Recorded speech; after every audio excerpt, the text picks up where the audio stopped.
የዮሐንስ ወንጌል ምዕራፍ 1 በመጀመሪያው ቃል ነበረ፣ ቃልም በእግዚአብሔር ዘንድ ነበረ፣ ቃልም እግዚአብሔር ነበረ። ይህ በመጀመሪያው በእግዚአብሔር ዘንድ ነበረ። ሁሉ በእርሱ ሆነ፣ ከሆነውም አንዳች እንኳ ያለ እርሱ አልሆነም። በእርሱ ሕይወት ነበረች፣ ሕይወትም የሰው ብርሃን ነበረች። ብርሃንም በጨለማ ይበራል፣ ጨለማም አላሸነፈውም። ከእግዚአብሔር የተላከ ስሙ ዮሐንስ የሚባል አንድ ሰው ነበረ። ሁሉም በእርሱ በኩል እንዲያምኑ ይህ ስለ ብርሃን ይመሰክር ዘንድ ለምስክር መጣ። ስለ ብርሃን ሊመሰክር መጣ እንጂ እርሱ ብርሃን አልነበረም። ለሰው ሁሉ የሚያበራው እውነተኛው ብርሃን ወደ ዓለም ይመጣ ነበር።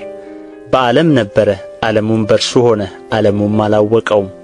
የእርሱ ወደ ሆነው መጣ፣ የገዛ ወገኖቹም አልተቀበሉትም። ለተቀበሉት ሁሉ ግን በስሙ ለሚያምኑት ለእነርሱ የእግዚአብሔር ልጆች የሆኑ ዘንድ ሥልጣንን ሰጣቸው።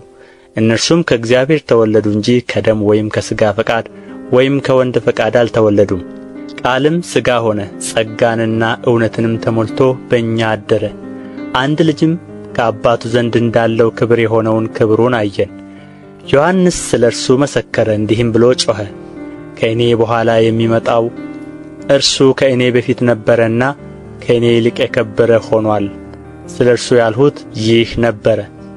እኛ ሁላችን ከሙላቱ ተቀብለን በጸጋ ላይ ጸጋ ተሰጥቶናልና። ሕግ በሙሴ ተሰጥቶ ነበርና ጸጋና እውነት ግን በኢየሱስ ክርስቶስ ሆነ።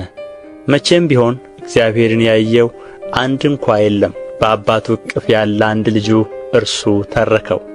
አይሁድም አንተ ማን ነህ ብለው ይጠይቁት ዘንድ ከኢየሩሳሌም ካህናትንና ሌዋውያንን በላኩበት ጊዜ የዮሐንስ ምስክርነት ይህ ነው።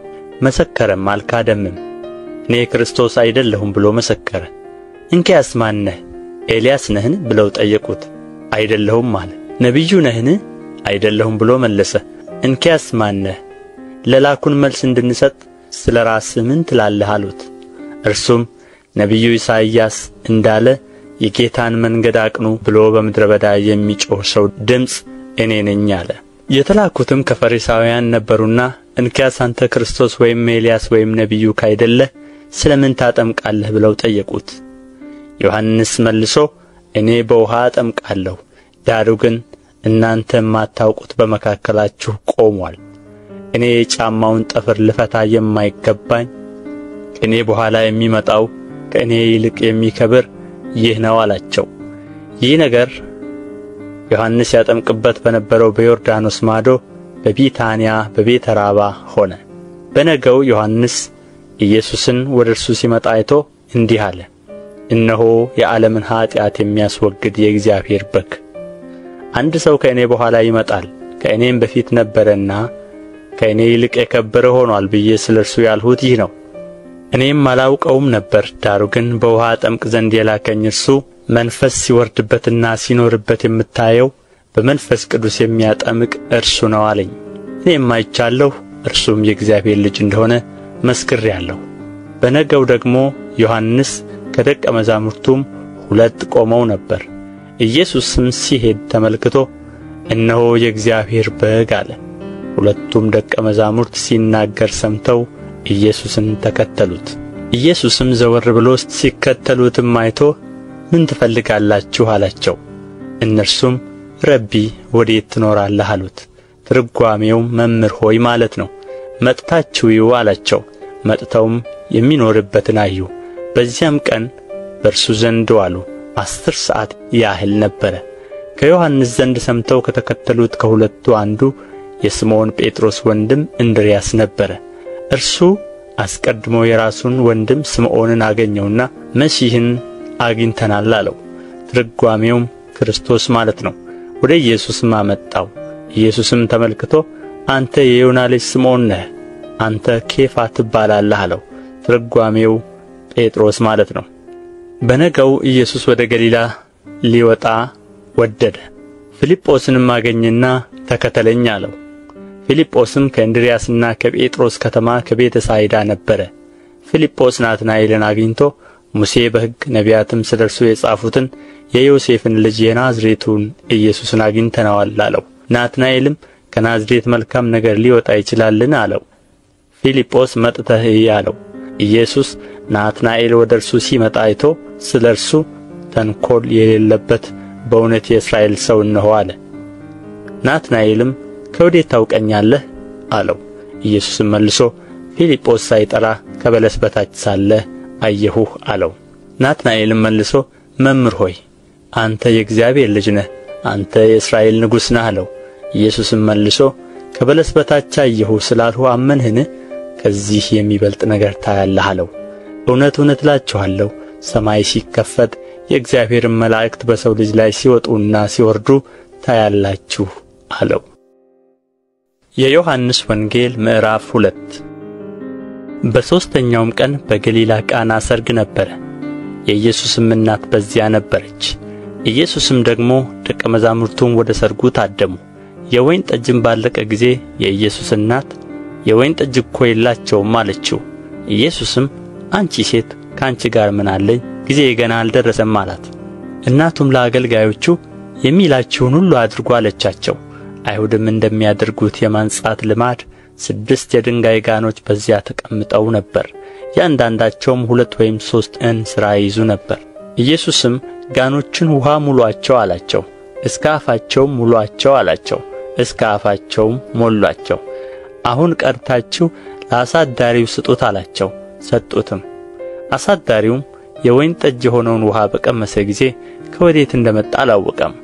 ውኃውን የቀዱት አገልጋዮች ግን ያውቁ ነበር። አሳዳሪው ሙሽራውን ጠርቶ ሰው ሁሉ አስቀድሞ መልካሙን የወይን ጠጅ ያቀርባል፣ ከሰከሩም በኋላ መናኛውን፣ አንተስ መልካሙን የወይን ጠጅ እስካሁን አቆይተሃል አለው። ኢየሱስ ይህን የምልክት መጀመሪያ በገሊላ ቃና አደረገ፣ ክብሩንም ገለጠ፣ ደቀ መዛሙርቱም በእርሱ አመኑ። ከዚህ በኋላ ከእናቱና ከወንድሞቹ ከደቀ መዛሙርቱም ጋር ወደ ቅፍርናሆም ወረደ። በዚያም ጥቂት ቀን ኖረ። የአይሁድ ፋሲካ ቀርቦ ነበር። ኢየሱስም ወደ ኢየሩሳሌም ወጣ።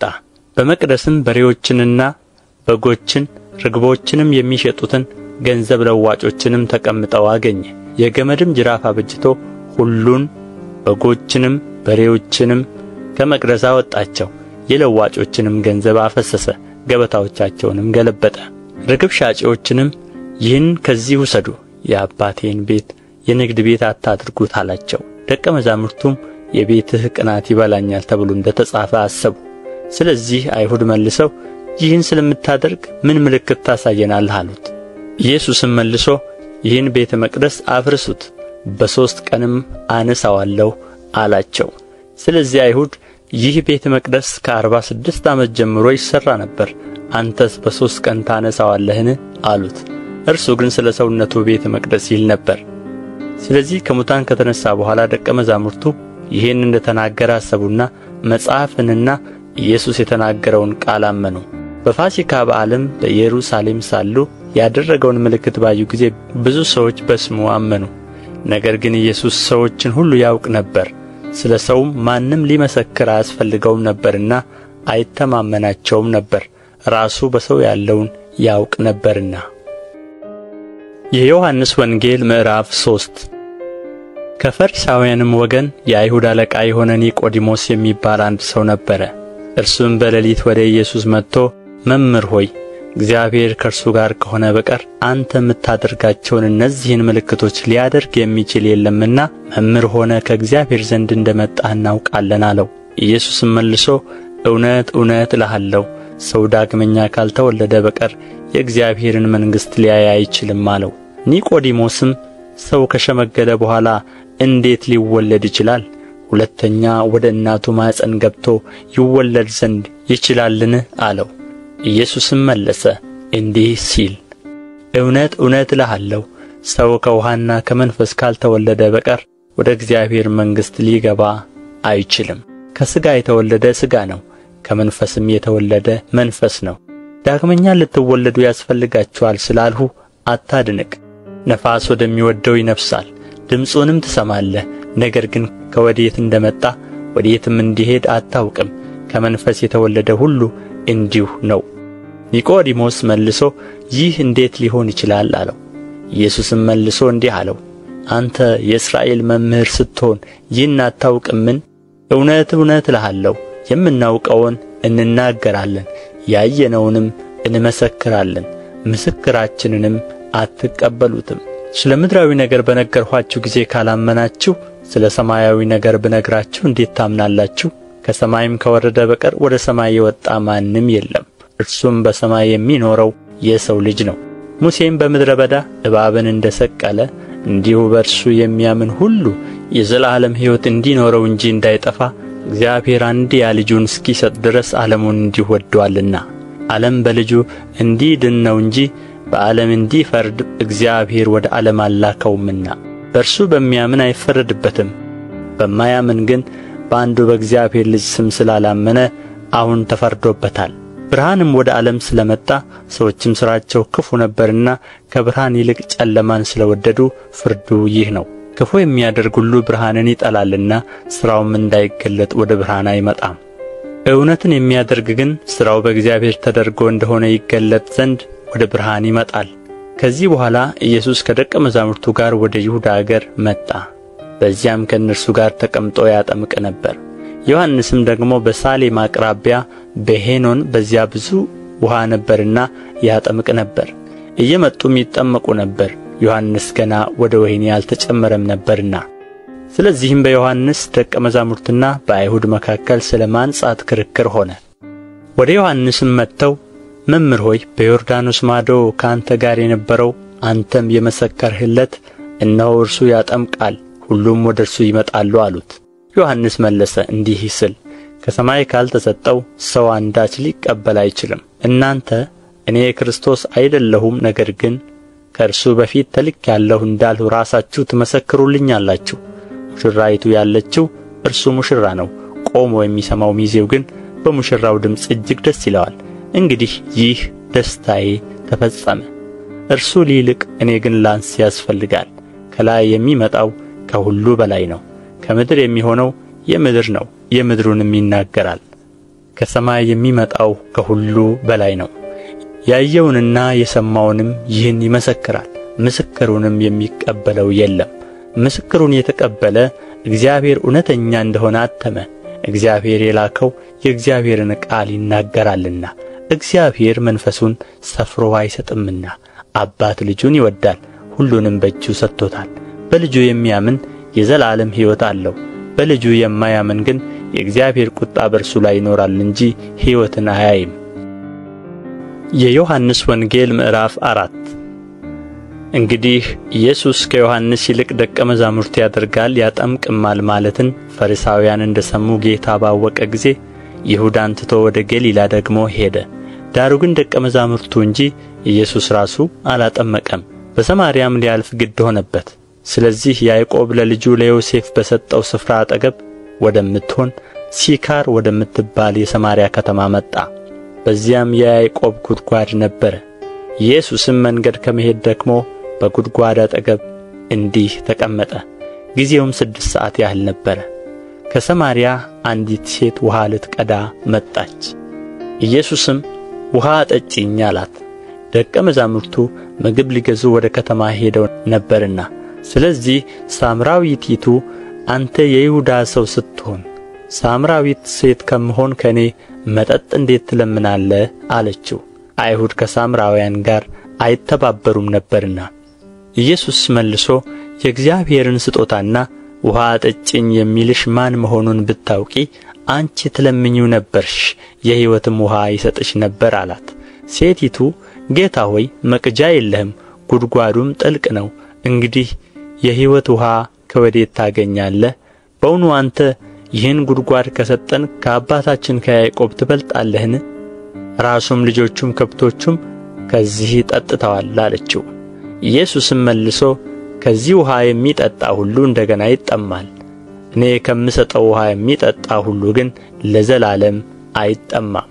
እኔ የምሰጠው ውሃ በእርሱ ውስጥ ለዘላለም ሕይወት የሚፈልቅ የውሃ ምንጭ ይሆናል እንጂ አላት። ሴቲቱ ጌታ ሆይ እንዳልጠማ ውሃም ልቀዳ ወደዚህ እንዳልመጣ ይህን ውሃ ስጠኝ አለችው። ኢየሱስም ሂጂና ባልሽን ጠርተሽ ወደዚህ ነይ አላት። ሴቲቱ መልሳ ባል የለኝም አለችው። ኢየሱስ ባል የለኝም በማለትሽ መልካም ተናገርሽ፣ 5 ባሎች ነበሩሽና አሁን ከአንቺ ጋር ያለው ባልሽ አይደለም። በዚህስ እውነት ተናገርሽ አላት። ሴቲቱ ጌታ ሆይ አንተ ነቢይ እንደሆንህ አያለሁ። አባቶቻችን በዚህ ተራራ ሰገዱ፣ እናንተም ሰው ሊሰግድበት የሚገባው ስፍራ በኢየሩሳሌም ነው ትላላችሁ አለችው። ኢየሱስም እንዲህ አላት፣ አንቺ ሴት እመኚኝ፣ በዚህ ተራራ ወይም በኢየሩሳሌም ለአብ የማትሰግዱበት ጊዜ ይመጣል። እናንተ ስለማታውቁት ትሰግዳላችሁ፣ እኛ መዳን ከአይሁድ ነውና ለምናውቀው እንሰግዳለን። ነገር ግን በእውነት የሚሰግዱ ለአብ በመንፈስና በእውነት የሚሰግዱበት ጊዜ ይመጣል፣ አሁንም ሆኗል። አብ ሊሰግዱለት እንደነዚህ ያሉትን ይሻልና።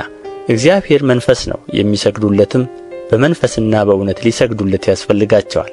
ሴቲቱ ክርስቶስ የሚባል መሲህ እንዲመጣ አውቃለሁ፣ እርሱ ሲመጣ ሁሉን ይነግረናል አለችው።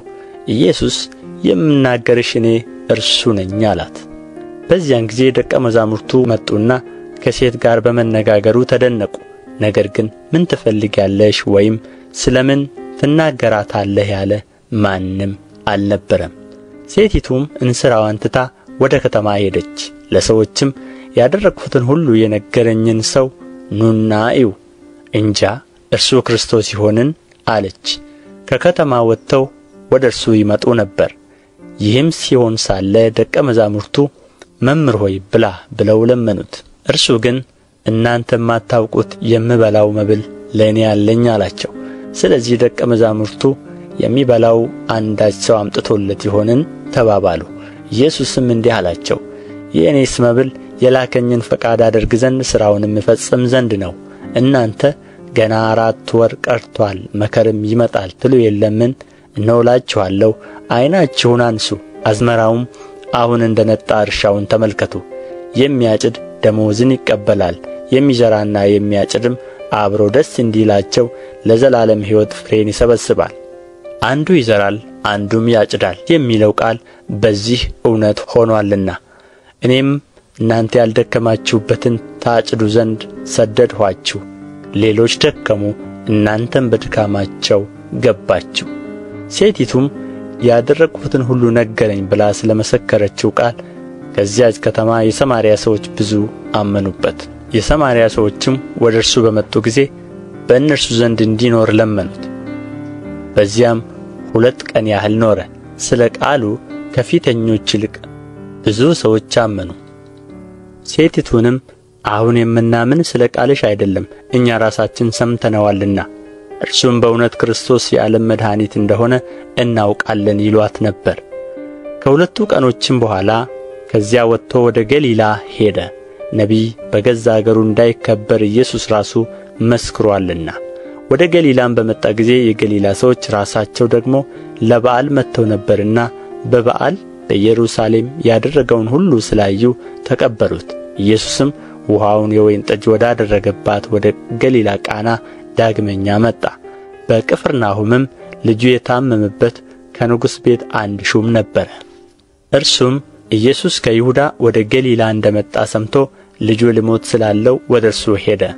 ወርዶም እንዲፈውስለት ለመነው። ስለዚህም ኢየሱስ ምልክትና ድንቅ ነገር ካላያችሁ ከቶ አታምኑም አለው። ሹሙም ጌታ ሆይ ብላቴናዬ ሳይሞት ውረድ አለው።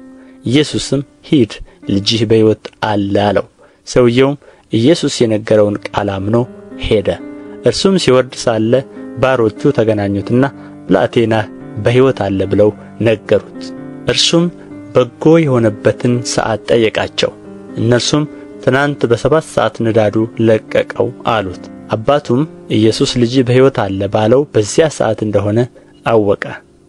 እርሱም ከቤተ ሰዎቹ ሁሉ ጋር አመነ። ይህም ደግሞ ኢየሱስ ከይሁዳ ወደ ገሊላ መጥቶ ያደረገው 2ኛው ምልክት ነው። የዮሐንስ ወንጌል ምዕራፍ 5። ከዚህ በኋላ የአይሁድ በዓል ነበረ። ኢየሱስም ወደ ኢየሩሳሌም ወጣ። በኢየሩሳሌምም በበጎች በር አጠገብ በዕብራይስጥ ቤተ ሳይዳ የምትባል አንዲት መጠመቂያ ነበረች። 5 መመላለሻ ነበረባት። በእነዚህ ውስጥ የውኃውን መንቀሳቀስ እየጠበቁ በሽተኞችና ዕውሮች፣ አንካሶችም ሰውነታቸውም የሰለለ ብዙ ሕዝብ ይተኙ ነበር። አንዳንድ ጊዜ የጌታ መልአክ ወደ መጠመቂያይቱ ወርዶ ውኃውን ያናውጥ ነበርና፣ እንግዲህ ከውኃው መናወጥ በኋላ በመጀመሪያ የገባ ከማናቸው ካለበት ደዌ ጤናማ ይሆን ነበር። በዚያም ከ38 ዓመት ጀምሮ የታመመ አንድ ሰው ነበረ። ኢየሱስ ይህን ሰው ተኝቶ ባየ ጊዜ እስካሁን ብዙ ዘመን እንዲሁ እንደነበረ አውቆ ልትድን ትወዳለህን አለው። ድውዩም ጌታ ሆይ ውሃው በተናወጠ ጊዜ በመጠመቂያይቱ ውስጥ የሚያኖረኝ ሰው የለኝም፣ ነገር ግን እኔ ስመጣ ሳለሁ ሌላው ቀድሞኝ ይወርዳል ብሎ መለሰለት። ኢየሱስ ተነሳና አልጋህን ተሸክመህ ሂድ አለው። ወዲያውም ሰውየው ዳነ፣ አልጋውንም ተሸክሞ ሄደ። ያም ቀን ሰንበት ነበር። ስለዚህ አይሁድ የተፈወሰውን ሰው ሰንበት ነው፣ አልጋህን ልትሸከም አልተፈቀደልህም አሉት። እርሱ ግን ያዳነኝ ያ ሰው አልጋህን ተሸክመህ ሂድ አለኝ ብሎ መለሰላቸው። እነርሱም አልጋህን ተሸክመህ ሂድ ያለህ ሰው ማን ነው ብለው ጠየቁት። ዳሩ ግን በዚያ ስፍራ ሕዝብ ስለ ነበሩ ኢየሱስ ፈቀቅ ብሎ ነበርና የተፈወሰው ሰው ማን እንደሆነ አላወቀም። ከዚህ በኋላ ኢየሱስ በመቅደስ አገኘውና እነሆ ድነሃል፣ ከዚህ የሚብስ እንዳይደርስብህ ወደ ፊት ኃጢአት አትሥራ አለው። ሰውየው ሄዶ ያዳነው ኢየሱስ እንደሆነ ለአይሁድ ነገረ። ስለዚህም በሰንበት ይህን ስላደረገ አይሁድ ኢየሱስን ያሳድዱት ነበር፣ ሊገሉትም ይፈልጉ ነበር። ኢየሱስ ግን አባቴ እስከ ዛሬ ይሠራል፣ እኔም ደግሞ እሠራለሁ ብሎ መለሰላቸው። እንግዲህ ሰንበትን ስለ ሻረ ብቻ አይደለም፣ ነገር ግን ደግሞ ራሱን ከእግዚአብሔር ጋር አስተካክሎ እግዚአብሔር አባቴ ነው ስላለ ስለዚህ አይሁድ ሊገሉት አብዝተው ይፈልጉት ነበር። ስለዚህ ኢየሱስ መለሰ እንዲህም አላቸው፣ እውነት እውነት እላችኋለሁ አብ ሲያደርግ ያየውን ነው እንጂ ወልድ ከራሱ ሊያደርግ ምንም አይችልም። ያ የሚያደርገውን ሁሉ ወልድ ደግሞ ይህን እንዲሁ ያደርጋልና። አብ ወልድን ይወዳልና የሚያደርገውንም ሁሉ ያሳየዋል። እናንተም ትደነቁ ዘንድ ከዚህ የሚበልጥ ሥራ ያሳየዋል። አብ ሙታንን እንደሚያነሣ ሕይወትም እንደሚሰጣቸው እንዲሁ ወልድ ደግሞ ለሚወዳቸው ሕይወትን ይሰጣቸዋል።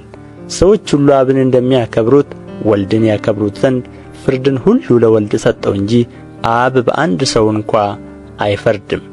ወልድን የማያከብር የላከውን አብን አያከብርም።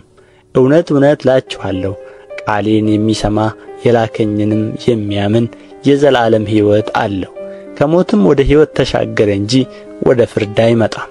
እውነት እውነት እላችኋለሁ ሙታን የእግዚአብሔርን ልጅ ድምፅ የሚሰሙበት ሰዓት ይመጣል፣ እርሱም አሁን ነው። የሚሰሙትም በሕይወት ይኖራሉ። አብ በራሱ ሕይወት እንዳለው እንዲሁ ደግሞ ለወልድ በራሱ ሕይወት እንዲኖረው ሰጥቶታልና የሰው ልጅም ስለሆነ ይፈርድ ዘንድ ሥልጣን ሰጠው። በመቃብር ያሉቱ ሁሉ ድምፁን የሚሰሙበት ሰዓት ይመጣል። መልካምም ያደረጉ ለሕይወት ትንሣኤ፣ ክፉም ያደረጉ ለፍርድ ትንሣኤ ይወጣሉና በዚህ አታድንቁ። እኔ ከራሴ አንዳች ላደርግ አይቻለኝም፣ እንደ ሰማሁ እፈርዳለሁ፣ ፍርዴም ቅን ነው፣ የላከኝን ፈቃድ እንጂ ፈቃዴን አልሻምና። እኔ ስለ ራሴ ብመሰክር ምስክሬ እውነት አይደለም፣ ስለ እኔ የሚመሰክር ሌላ ነው፣ እርሱም ስለ እኔ የሚመሰክረው ምስክር እውነት እንደሆነ አውቃለሁ። እናንተ ወደ ዮሐንስ ልካችኋል፣ እርሱም ለእውነት መስክሮአል። እኔ ግን ከሰው ምስክር አልቀበልም። እናንተ እንድትድኑ ይህን እላለሁ እንጂ። እርሱ የሚነድና የሚያበራ መብራት ነበረ፣ እናንተም ጥቂት ዘመን በብርሃኑ ደስ ሊላችሁ ወደዳችሁ። እኔ ግን ከዮሐንስ ምስክር የሚበልጥ ምስክር አለኝ። አብ ልፈጽመው የሰጠኝ ሥራ፣ ይህ የማደርገው ሥራ አብ እንደ ላከኝ ስለ እኔ ይመሰክራልና።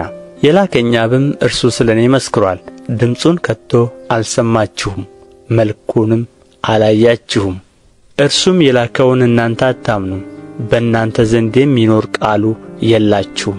እናንተ በመጻሕፍት የዘላለም ሕይወት እንዳላችሁ ይመስላችኋልና እነርሱን ትመረምራላችሁ፣ እነርሱም ስለ እኔ የሚመሰክሩ ናቸው።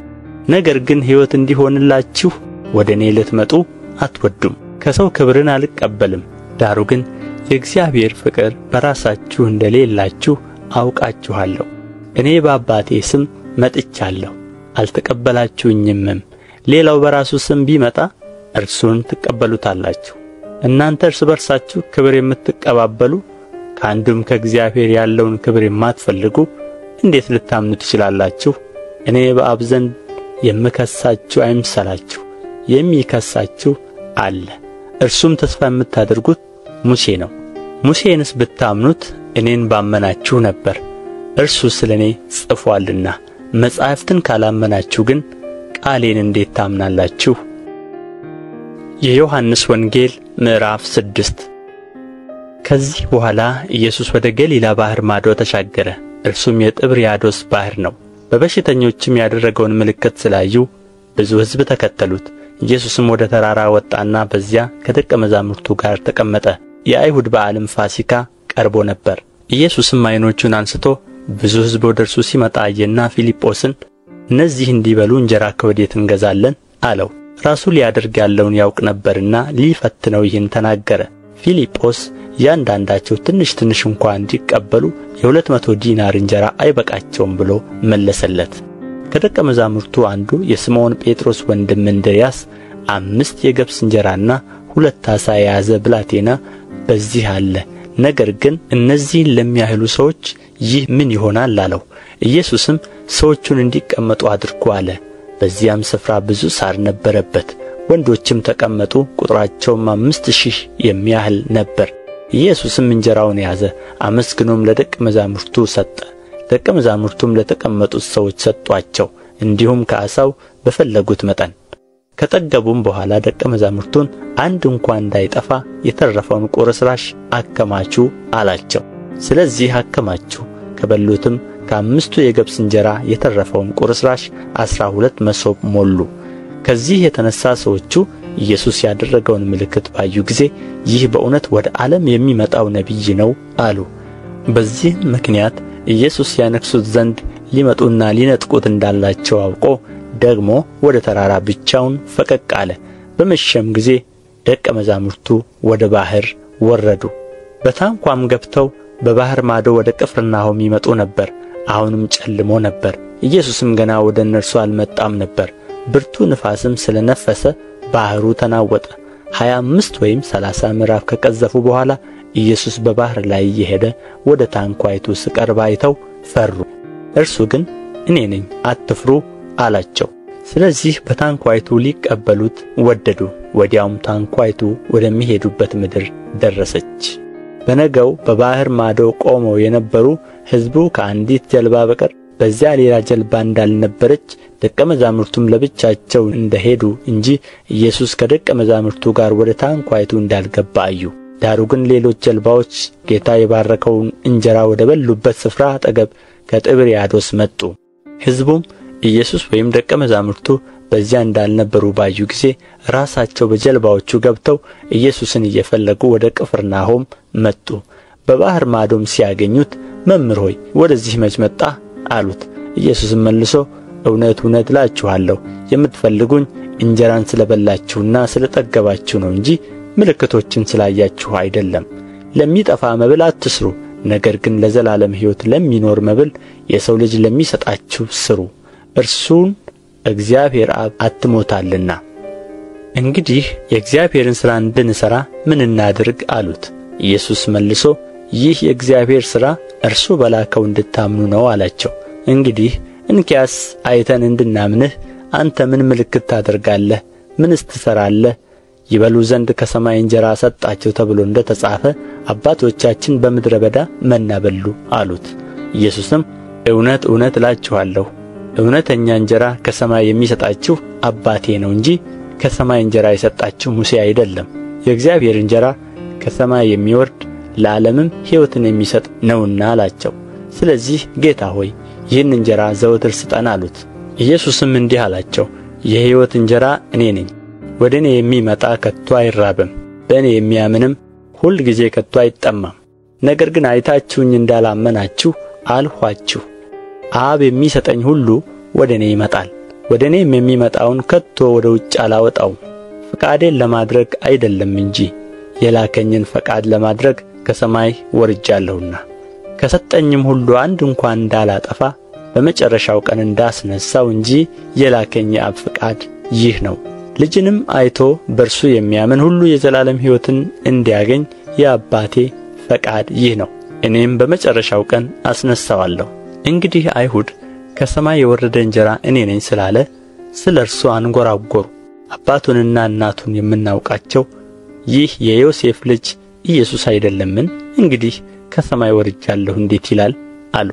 ኢየሱስ መለሰ አላቸውም፣ እርስ በርሳችሁ አታንጐራጕሩ። የላከኝ አብ ከሳበው በቀር ወደ እኔ ሊመጣ የሚችል የለም፣ እኔም በመጨረሻው ቀን አስነሣዋለሁ።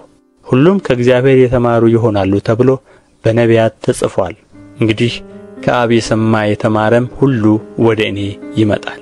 አብን ያየ ማንም የለም ከእግዚአብሔር ከሆነ በቀር፣ እርሱ አብን አይቶአል።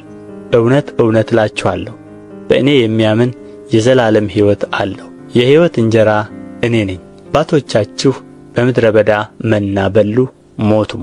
ሰው ከእርሱ በልቶ እንዳይሞት ከሰማይ አሁን የወረደ እንጀራ ይህ ነው። ከሰማይ የወረደ ሕያው እንጀራ እኔ ነኝ። ሰው ከዚህ እንጀራ ቢበላ ለዘላለም ይኖራል። እኔም ስለ ዓለም ሕይወት የምሰጠው እንጀራ ሥጋዬ ነው። እንግዲህ አይሁድ ይህ ሰው ሥጋውን ልንበላ ይሰጠን ዘንድ እንዴት ይችላል ብለው እርስ በርሳቸው ተከራከሩ። ስለዚህ ኢየሱስ እንዲህ አላቸው፣ እውነት እውነት እላችኋለሁ የሰውን ልጅ ሥጋ ካልበላችሁ ደሙንም ካልጠጣችሁ በራሳችሁ ሕይወት የላችሁም። ሥጋዬን የሚበላ ደሜንም የሚጠጣ የዘላለም ሕይወት አለው፣ እኔም በመጨረሻው ቀን አስነሣዋለሁ። ሥጋዬ እውነተኛ መብል ደሜም እውነተኛ መጠጥ ነውና፣ ሥጋዬን የሚበላ ደሜንም የሚጠጣ በእኔ ይኖራል፣ እኔም በእርሱ እኖራለሁ። ሕያው አብ እንደ ላከኝ እኔም ከአብ የተነሣ ሕያው እንደምሆን እንዲሁ የሚበላኝ ደግሞ ከእኔ የተነሣ ሕያው ይሆናል። ከሰማይ የወረደ እንጀራ ይህ ነው። አባቶቻችሁ መና በልተው እንደ ሞቱ አይደለም፣ ይህን እንጀራ የሚበላ ለዘላለም ይኖራል። በቅፍርናሆም ሲያስተምር ይህን በምኵራብ አለ። ከደቀ መዛሙርቱም ብዙዎች በሰሙ ጊዜ ይህ የሚያስጨንቅ ንግግር ነው፣ ማንስ ሊሰማው ይችላል አሉ። ኢየሱስ ግን ደቀ መዛሙርቱ ስለዚህ እንዳንጐራጕሩ በልቡ አውቆ አላቸው፣ ይህ ያሰናክላችኋልን? እንግዲህ የሰው ልጅ አስቀድሞ ወደ ነበረበት ሲወጣ ብታዩ እንዴት ይሆናል? ሕይወትን የሚሰጥ መንፈስ ነው፣ ሥጋ ምንም አይጠቅምም። እኔ የነገርኋችሁ ቃል መንፈስ ነው ሕይወትም ነው። ነገር ግን ከእናንተ የማያምኑ አሉ። ኢየሱስ የማያምኑት እነማን እንደሆኑ አሳልፎ የሚሰጠውም ማን እንደሆነ ከመጀመሪያ ያውቅ ነበርና፣ ደግሞ ስለዚህ አልኋችሁ ከአብ የተሰጠው ካልሆነ ወደ እኔ ሊመጣ የሚችል የለም አለ። ከዚህም የተነሣ ከደቀ መዛሙርቱ ብዙዎች ወደ ኋላ ተመለሱ፣ ወደ ፊትም ከእርሱ ጋር አልሄዱም። ኢየሱስም ለ12ቱ እናንተ ደግሞ ልትሄዱ ትወዳላችሁን? አለ። ስምዖን ጴጥሮስ ጌታ ሆይ ወደ ማን እንሄዳለን? አንተ የዘላለም ሕይወት ቃል አለህ። እኛስ አንተ ክርስቶስ የሕያው እግዚአብሔር ልጅ እንደሆንህ አምነናል አውቀናልም ብሎ መለሰለት። ኢየሱስም እኔ እናንተን 12ታችሁን የመረጥኋችሁ አይደለምን? ከእናንተም አንዱ ዲያብሎስ ነው ብሎ መለሰላቸው። ስለ ስምዖን ልጅ ስለ አስቆሮቱ ይሁዳ ተናገረ። ከ12ቱ አንዱ የሆነ እርሱ አሳልፎ ይሰጠው ዘንድ አለውና። የዮሐንስ ወንጌል ምዕራፍ 7። ከዚህም በኋላ ኢየሱስ አይሁድ ሊገሉት ይፈልጉ ስለ ነበር በይሁዳ ሊመላለስ አይወድም ነበርና በገሊላ ይመላለስ ነበር። የአይሁድም የዳስ በዓል ቀርቦ ነበር። እንግዲህ ወንድሞቹ ደቀ መዛሙርት ደግሞ የምታደርገውን ሥራ እንዲያዩ ከዚህ ተነሳና ወደ ይሁዳ ሂድ፣ ራሱ ሊገለጥ እየፈለገ በስውር የሚሠራ የለምና እነዚህን ብታደርግ ራስህን ለዓለም ግለጥ አሉት። ወንድሞቹ እንኳ አላመኑበትም ነበርና። ኢየሱስም እንዲህ አላቸው፣ ጊዜዬ ገና አልደረሰም፣ ጊዜያችሁ ግን ዘወትር የተመቸ ነው። ዓለም እናንተን ሊጠላ አይቻለውም፣ እኔ ግን ሥራው ክፉ መሆኑን እመሰክርበታለሁና እኔን ይጠላኛል። እናንተ ወደዚህ በዓል ውጡ፣ እኔስ ጊዜ ገና ስላልተፈጸመ ወደዚህ በዓል ገና አልወጣም። ይህንም አላቸውና በገሊላ ቀረ። ወንድሞቹ ግን ወደ በዓሉ ከወጡ በኋላ በዚያን ጊዜ እርሱ ደግሞ በግልጥ ሳይሆን ተሰውሮ ወጣ። አይሁድም እርሱ ወዴት ነው እያሉ በበዓሉ ይፈልጉት ነበር። በሕዝብም መካከል ስለ እርሱ ብዙ ማንጐራጐር ነበር። አንዳንዱም ደግ ሰው ነው፣ ሌሎች ግን አይደለም፣ ሕዝቡን ግን ያስታል ይሉ ነበር። ዳሩ ግን አይሁድን ስለ ፈሩ ማንም ስለ እርሱ በግልጥ አይናገርም ነበር። አሁንም በበዓሉ እኩሌታ ኢየሱስ ወደ መቅደስ ወጥቶ ያስተምር ነበር። አይሁድም ይህ ሰው ሳይማር መጻሕፍትን እንዴት ያውቃል ብለው ይደነቁ ነበር። ስለዚህ ኢየሱስ መለሰ እንዲህም አላቸው፣ ትምህርቴስ ከላከኝ ነው እንጂ ከእኔ አይደለም። ፈቃዱን ሊያደርግ የሚወድ ቢኖር እርሱ ይህ ትምህርት ከእግዚአብሔር ቢሆን ወይም እኔ ከራሴ የምናገር ብሆን ያውቃል። ከራሱ የሚናገር የራሱን ክብር ይፈልጋል። የላከውን ክብር የሚፈልግ ግን እርሱ እውነተኛ ነው፣ በእርሱም ዓመፃ የለበትም። ሙሴ ሕግን አልሰጣችሁምን? ከእናንተ ግን ሕግን የሚያደርግ አንድ እንኳ የለም። ልትገድሉኝ ስለ ምን ትፈልጋላችሁ? ሕዝቡ መለሱና ጋኔን አለብህ፣ ማን ሊገድልህ ይፈልጋል አሉት። ኢየሱስ መለሰ አላቸውም፣ አንድ ሥራ አደረግሁ፣ ሁላችሁም ታደንቃላችሁ። ስለዚህ ሙሴ መገረዝን ሰጣችሁ፣ ከአባቶችም ነው እንጂ ከሙሴ አይደለም። በሰንበትም ሰውን ትገርዛላችሁ። የሙሴ ሕግ እንዳይሻር ሰው በሰንበት መገረዝን የሚቀበል ከሆነስ ሰውን ሁለንተናውን በሰንበት ጤናማ ስላደረግሁ ትቈጡኛላችሁን? ቅን ፍርድ ፍረዱ እንጂ በመልክ አትፍረዱ። እንግዲህ ከኢየሩሳሌም ሰዎች አንዳንዶቹ እንዲህ አሉ፣ ሊገሉት የሚፈልጉት ይህ አይደለምን? እነሆም በግልጥ ይናገራል፣ አንዳችም አይሉትም። አለቆቹ ይህ ሰው በእውነት ክርስቶስ እንደሆነ በእውነት አወቁን? ነገር ግን ይህ ከወዴት እንደሆነ አውቀናል፣ ክርስቶስ ሲመጣ ግን ከወዴት እንደሆነ ማንም አያውቅም። እንግዲህ ኢየሱስ በመቅደስ ሲያስተምር እኔንም ታውቁኛላችሁ፣ ከወዴትም እንደሆንኩ ታውቃላችሁ። እኔም በራሴ አልመጣሁም፣ ነገር ግን እናንተ የማታውቁት የላከኝ እውነተኛ ነው። እኔ ግን ከእርሱ ዘንድ ነኝ፣ እርሱም ልኮኛልና አውቀዋለሁ ብሎ ጮኸ። ስለዚህ ሊይዙት ይፈልጉ ነበር፣ ነገር ግን ጊዜው ገና ስላልደረሰ ማንም እጁን አልጫነበትም። ከሕዝቡ ግን ብዙዎች አመኑበትና ክርስቶስ በመጣ ጊዜ ይህ ካደረጋቸው ምልክቶች ይልቅ ያደርጋልን አሉ። ፈሪሳውያንም ሕዝቡ ስለ እርሱ እንደዚህ ሲያንጐራጕሩ ሰሙ። የካህናት አለቆችም ፈሪሳውያንም ሊይዙት ሎሌዎችን ላኩ። ኢየሱስም ገና ጥቂት ጊዜ ከእናንተ ጋር እቆያለሁ፣ ወደ ላከኝም እሄዳለሁ። ትፈልጉኛላችሁ፣ አታገኙኝምም፣ እኔም ወዳለሁበት እናንተ ልትመጡ አትችሉም አለ። እንግዲህ አይሁድ እኛ እንዳናገኘው ይህ ወዴት ይሄድ ዘንድ አለው? በግሪክ ሰዎች መካከል ተበትነው ወደሚኖሩት ሊሄድና የግሪክን ሰዎች ሊያስተምር አለውን? እርሱ ትፈልጉኛላችሁ አታገኙኝምም፣ እኔም ወዳለሁበት እናንተ ልትመጡ አትችሉም የሚለው ይህ ቃል ምንድነው ብለው እርስ በርሳቸው ተነጋገሩ። ከበዓሉም በታላቁ በኋለኛው ቀን ኢየሱስ ቆሞ ማንም የተጠማ ቢኖር ወደ እኔ ይምጣና ይጠጣ፣ በእኔ የሚያምን መጽሐፍ እንዳለ የሕይወት ውሃ ወንዝ ከሆዱ ይፈልቃል ብሎ ጮኸ። ይህን ግን በእርሱ የሚያምኑ ሊቀበሉት ስላላቸው ስለ መንፈስ ተናገረ። ኢየሱስ ገና ስላልከበረ መንፈስ ገና አልወረደም ነበርና። ስለዚህ ከሕዝቡ አያሌ ሰዎች ይህን ቃል ሲሰሙ ይህ በእውነት ነቢዩ ነው አሉ። ሌሎች ይህ ክርስቶስ ነው አሉ። ሌሎች ግን ክርስቶስ በእውኑ ከገሊላ ይመጣልን? ክርስቶስ ከዳዊት ዘር ዳዊትም ከነበረባት መንደር ከቤተልሔም እንዲመጣ መጽሐፍ አላለምን አሉ። እንግዲህ ከእርሱ የተነሣ በሕዝብ መካከል መለያየት ሆነ። ከእነርሱም አንዳንዶቹ ሊይዙት ወደዱ፣ ነገር ግን እጁን ማንም አልጫነበትም። ሎሌዎቹም ወደ ካህናት አለቆችና ወደ ፈሪሳውያን መጡ። እነዚያም ያላመጣችሁት ስለምን ነው አሏቸው። ሎሌዎቹ እንደዚህ ሰው ማንም እንዲሁ ከቶ አልተናገረም ብለው መለሱ። እንግዲህ ፈሪሳውያን እናንተ ደግሞ ሳታችሁን? ከአለቆች ወይስ ከፈሪሳውያን በእርሱ ያመነ አለን? ነገር ግን ሕግን የማያውቀው ይህ ሕዝብ ርጉም ነው ብለው መለሱላቸው። ከእነርሱ አንዱ በሌሊት ቀድሞ ወደ እርሱ መጥቶ የነበረ ኒቆዲሞስ ሕጋችን አስቀድሞ ከእርሱ ሳይሰማ ምንስ እንዳደረገ ሳያውቅ በሰው ይፈርዳልን አላቸው። እነርሱም መለሱና አንተም ደግሞ ከገሊላ ነህን? ነቢይ ከገሊላ እንዳይነሣ መርምርና እይ አሉት። እያንዳንዱም ወደ ቤቱ ሄደ። የዮሐንስ ወንጌል ምዕራፍ 8። ኢየሱስ ግን ወደ ደብረ ዘይት ሄደ። ማለዳም ደግሞ ወደ መቅደስ ደረሰ። ሕዝቡም ሁሉ ወደ እርሱ መጡ፣ ተቀምጦም ያስተምራቸው ነበር። ጻፎችና ፈሪሳውያንም በምንዝር የተያዘችን ሴት ወደ እርሱ አመጡ። በመካከልም እርሷን አቁመው መምህር ሆይ ይህች ሴት ስታመነዝር ተገኝታ ተያዘች። ሙሴም እንደነዚህ ያሉት እንዲወገሩ በሕግ አዘዘን። አንተስ ስለ እርሷ ምን ትላለህ አሉት። የሚከሱበትንም እንዲያገኙ ሊፈትኑት ይህን አሉ። ኢየሱስ ግን ጎንበስ ብሎ በጣቱ በምድር ላይ ጻፈ።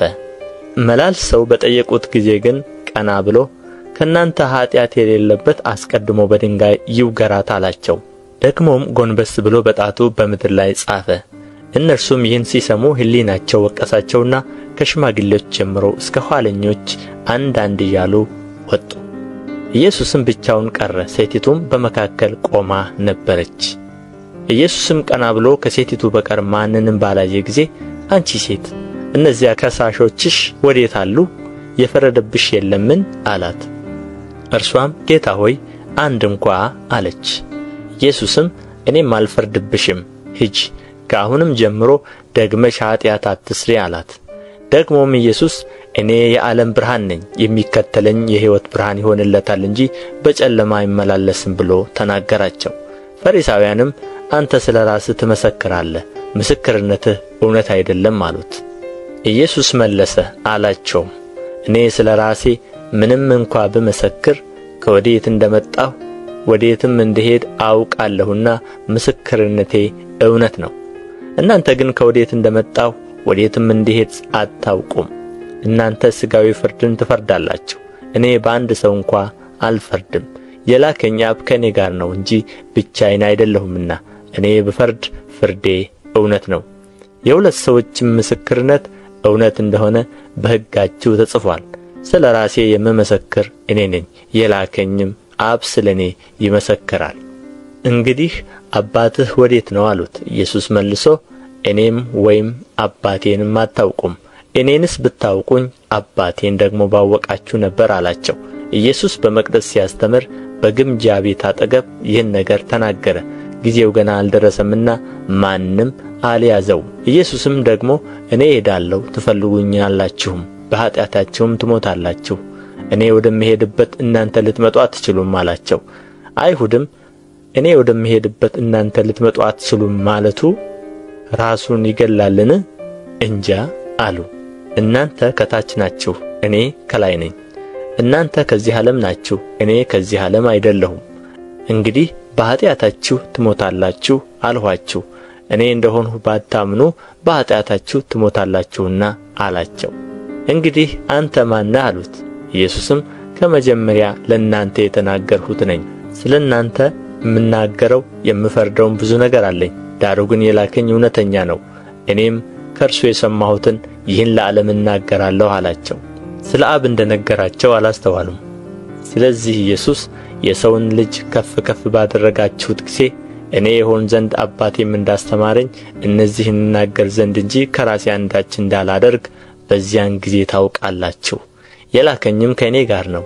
እኔ ደስ የሚያሰኘውን ዘወትር አደርጋለሁና አብ ብቻዬን አይተወኝም አላቸው። ይህን ሲናገር ብዙዎች በእርሱ አመኑ። ኢየሱስም ያመኑትን አይሁድ እናንተ በቃሌ ብትኖሩ በእውነት ደቀ መዛሙርቴ ናችሁ፣ እውነትንም ታውቃላችሁ፣ እውነትም አርነት ያወጣችኋል አላቸው።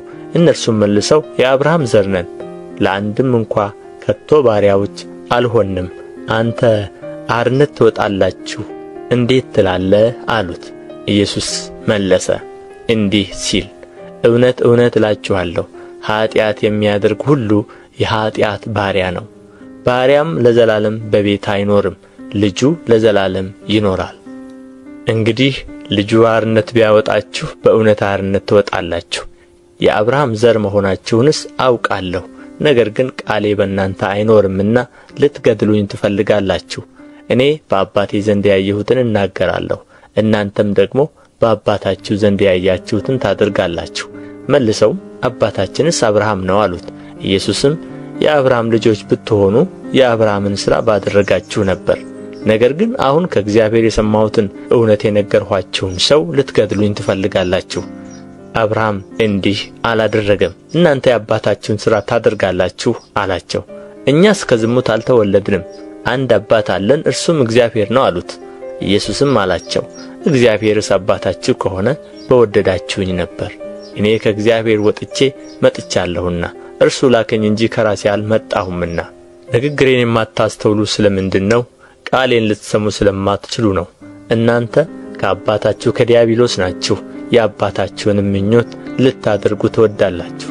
እርሱ ከመጀመሪያ ነፍሰ ገዳይ ነበረ፣ እውነትም በእርሱ ስለሌለ በእውነት አልቆመም።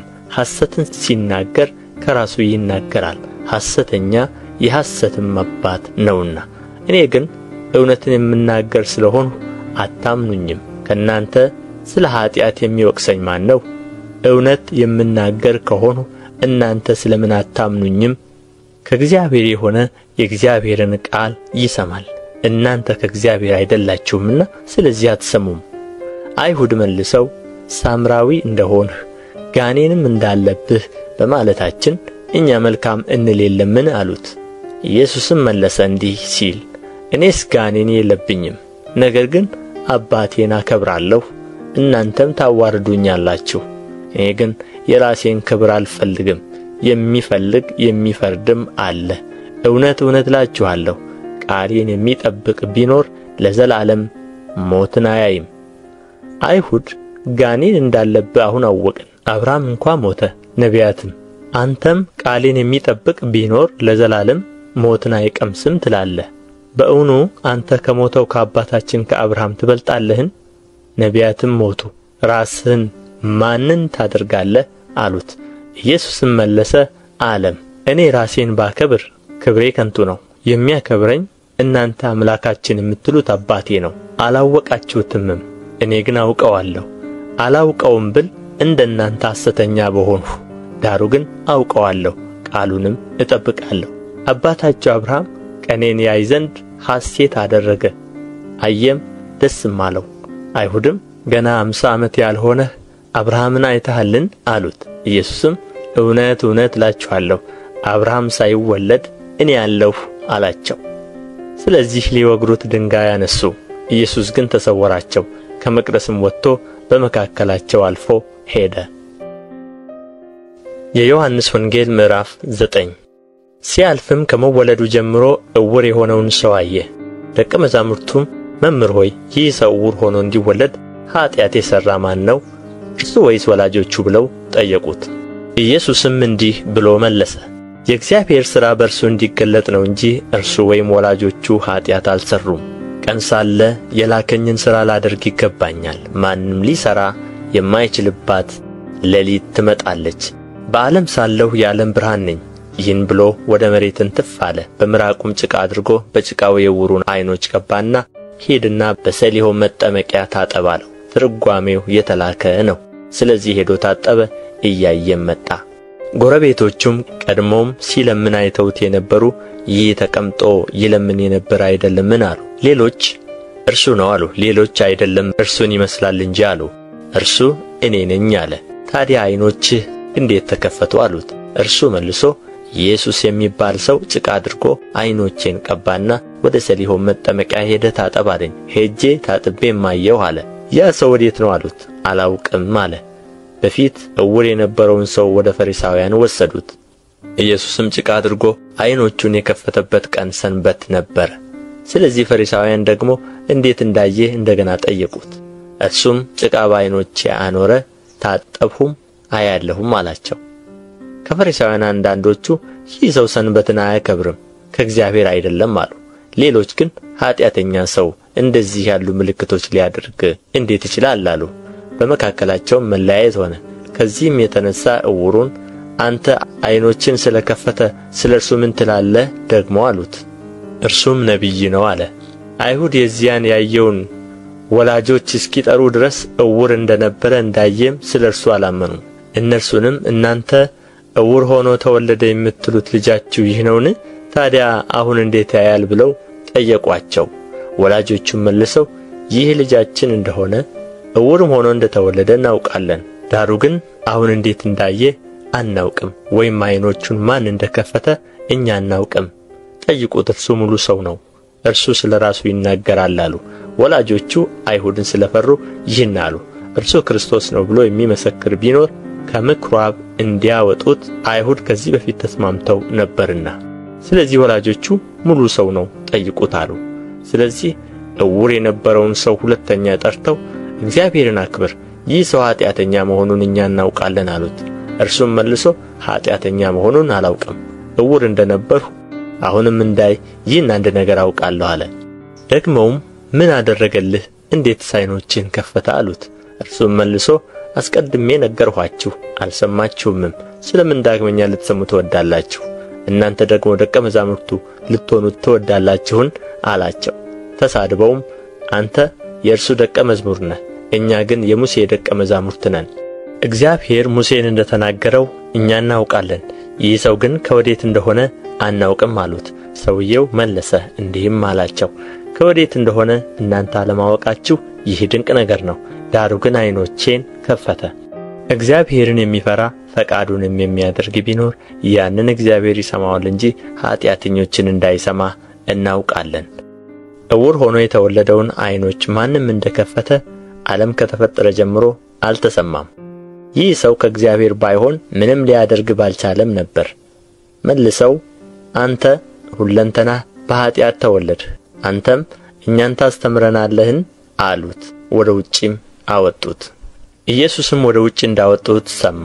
ሲያገኘውም አንተ በእግዚአብሔር ልጅ ታምናለህን አለው። እርሱም መልሶ ጌታ ሆይ በእርሱ አምን ዘንድ ማን ነው አለ። ኢየሱስም አይተኸዋልም፣ ከአንተ ጋርም የሚናገረው እርሱ ነው አለው። እርሱም ጌታ ሆይ አምናለሁ አለ፣ ሰገደለትም። ኢየሱስም የማያዩ እንዲያዩ የሚያዩም እንዲታወሩ እኔ ወደዚህ ዓለም ለፍርድ መጣሁ አለ። ከፈሪሳውያንም ከእርሱ ጋር የነበሩት ይህን ሰምተው እኛ ደግሞ ዕውሮች ነንን አሉት። ኢየሱስም አላቸው ዕውሮችስ ብትሆኑ ኃጢአት ባልሆነባችሁም ነበር። አሁን ግን እናያለን ትላላችሁ፣ ኃጢአታችሁም ይኖራል። የዮሐንስ ወንጌል ምዕራፍ 10 እውነት እውነት እላችኋለሁ ወደ በጎች በረት በበሩ የማይገባ በሌላ መንገድ ግን የሚወጣ እርሱ ሌባ ወንበዴም ነው። በበሩ የሚገባ ግን የበጎች እረኛ ነው። ለእርሱ በረኛው ይከፍትለታል፣ በጎቹም ድምፁን ይሰሙታል። የራሱንም በጎች በየስማቸው ጠርቶ ይወስዳቸዋል። የራሱንም ሁሉ ካወጣቸው በኋላ በፊታቸው ይሄዳል። በጎቹም ድምፁን ያውቃሉና ይከተሉታል። ከሌላው ግን ይሸሻሉ እንጂ አይከተሉትም፣ የሌሎችን ድምፅ አያውቁምና። ኢየሱስ ይህን ምሳሌ ነገራቸው፣ እነርሱ ግን የነገራቸው ምን እንደሆነ አላስተዋሉም። ኢየሱስም ደግሞ አላቸው እውነት እውነት እላችኋለሁ እኔ የበጎች በር ነኝ። ከእኔ በፊት የመጡ ሁሉ ሌቦችና ወንበዴዎች ናቸው፣ ዳሩ ግን በጎቹ አልሰሟቸውም። በሩ እኔ ነኝ። በእኔ የሚገባ ቢኖር ይድናል፣ ይገባልም ይወጣልም መሰማሪያም ያገኛል። ሌባው ሊሰርቅና ሊያርድ ሊያጠፋም እንጂ ስለ ሌላ አይመጣም።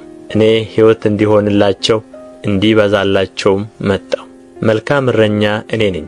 መልካም እረኛ ነፍሱን ስለ በጎቹ ያኖራል። እረኛ ያልሆነው በጎቹም የእርሱ ያልሆኑ ሞያተኛ ግን ተኩላ ሲመጣ ባየ ጊዜ በጎቹን ትቶ ይሸሻል፣ ተኩላም ይነጥቃቸዋል፣ በጎቹንም ይበትናቸዋል። ሞያተኛ ስለሆነ ለበጎቹ ስለማይገደው ሞያተኛው ይሸሻል። መልካም እረኛ እኔ ነኝ። አብም እንደሚያውቀኝ እኔም አብን እንደማውቀው የራሴን በጎች አውቃለሁ፣ የራሴን በጎች ያውቁኛል፣ ነፍሴንም ስለ በጎች አኖራለሁ። ከዚህም በረት ያልሆኑ ሌሎች በጎች አሉኝ፣ እነርሱን ደግሞ ላመጣ ይገባኛል። ድምፄንም ይሰማሉ፣ አንድም መንጋ ይሆናሉ፣ እረኛውም አንድ። ነፍሴን ደግሞ አነሳት ዘንድ አኖራለሁና፣ ስለዚህ አብ ይወደኛል። እኔ በፈቃዴ አኖራታለሁ እንጂ ከእኔ ማንም አይወስዳትም። ላኖራት ሥልጣን አለኝ፣ ደግሞም ላነሳት ሥልጣን አለኝ። ይህችን ትእዛዝ ከአባቴ ተቀበልሁ። እንግዲህ ከዚህ ቃል የተነሣ በአይሁድ መካከል እንደገና መለያየት ሆነ። ከእነርሱም ብዙዎች ጋኔን አለበት አብዶአልም፣ ስለ ምንስ ትሰሙታላችሁ አሉ። ሌሎችም ይህ ጋኔን ያለበት ሰው ቃል አይደለም፣ ጋኔን የዕውሮችን ዓይኖች ሊከፍት ይችላልን አሉ። በኢየሩሳሌምም የመቅደስ መታደስ በዓል ሆነ፣ ክረምትም ነበረ። ኢየሱስም በመቅደስ በሰሎሞን ደጅ መመላለሻ ይመላለስ ነበር። አይሁድም እርሱን ከበው እስከ መቼ ድረስ በጥርጣሬ ታቆየናለህ? አንተ ክርስቶስ እንደሆንህ ገልጠህ ንገረን አሉት። ኢየሱስም መለሰላቸው እንዲህ ሲል ነገርኋችሁ፣ አታምኑምም። እኔ በአባቴ ስም የማደርገው ሥራ ይህ ስለ እኔ ይመሰክራል። እናንተ ግን እንደ ነገርኋችሁ ከበጎቼ ስላልሆናችሁ አታምኑም። በጎቼ ድምፄን ይሰማሉ፣ እኔም አውቃቸዋለሁ፣ ይከተሉኝማል። እኔም የዘላለም ሕይወት እሰጣቸዋለሁ፣ ለዘላለምም አይጠፉም፣ ከእጄም ማንም አይነጥቃቸውም። የሰጠኝ አባቴ ከሁሉ ይበልጣል፣ ከአባቴም እጅ ሊነጥቃቸው ማንም አይችልም። እኔና አብ አንድ ነን። አይሁድ ሊወግሩት ደግመው ድንጋይ አነሱ።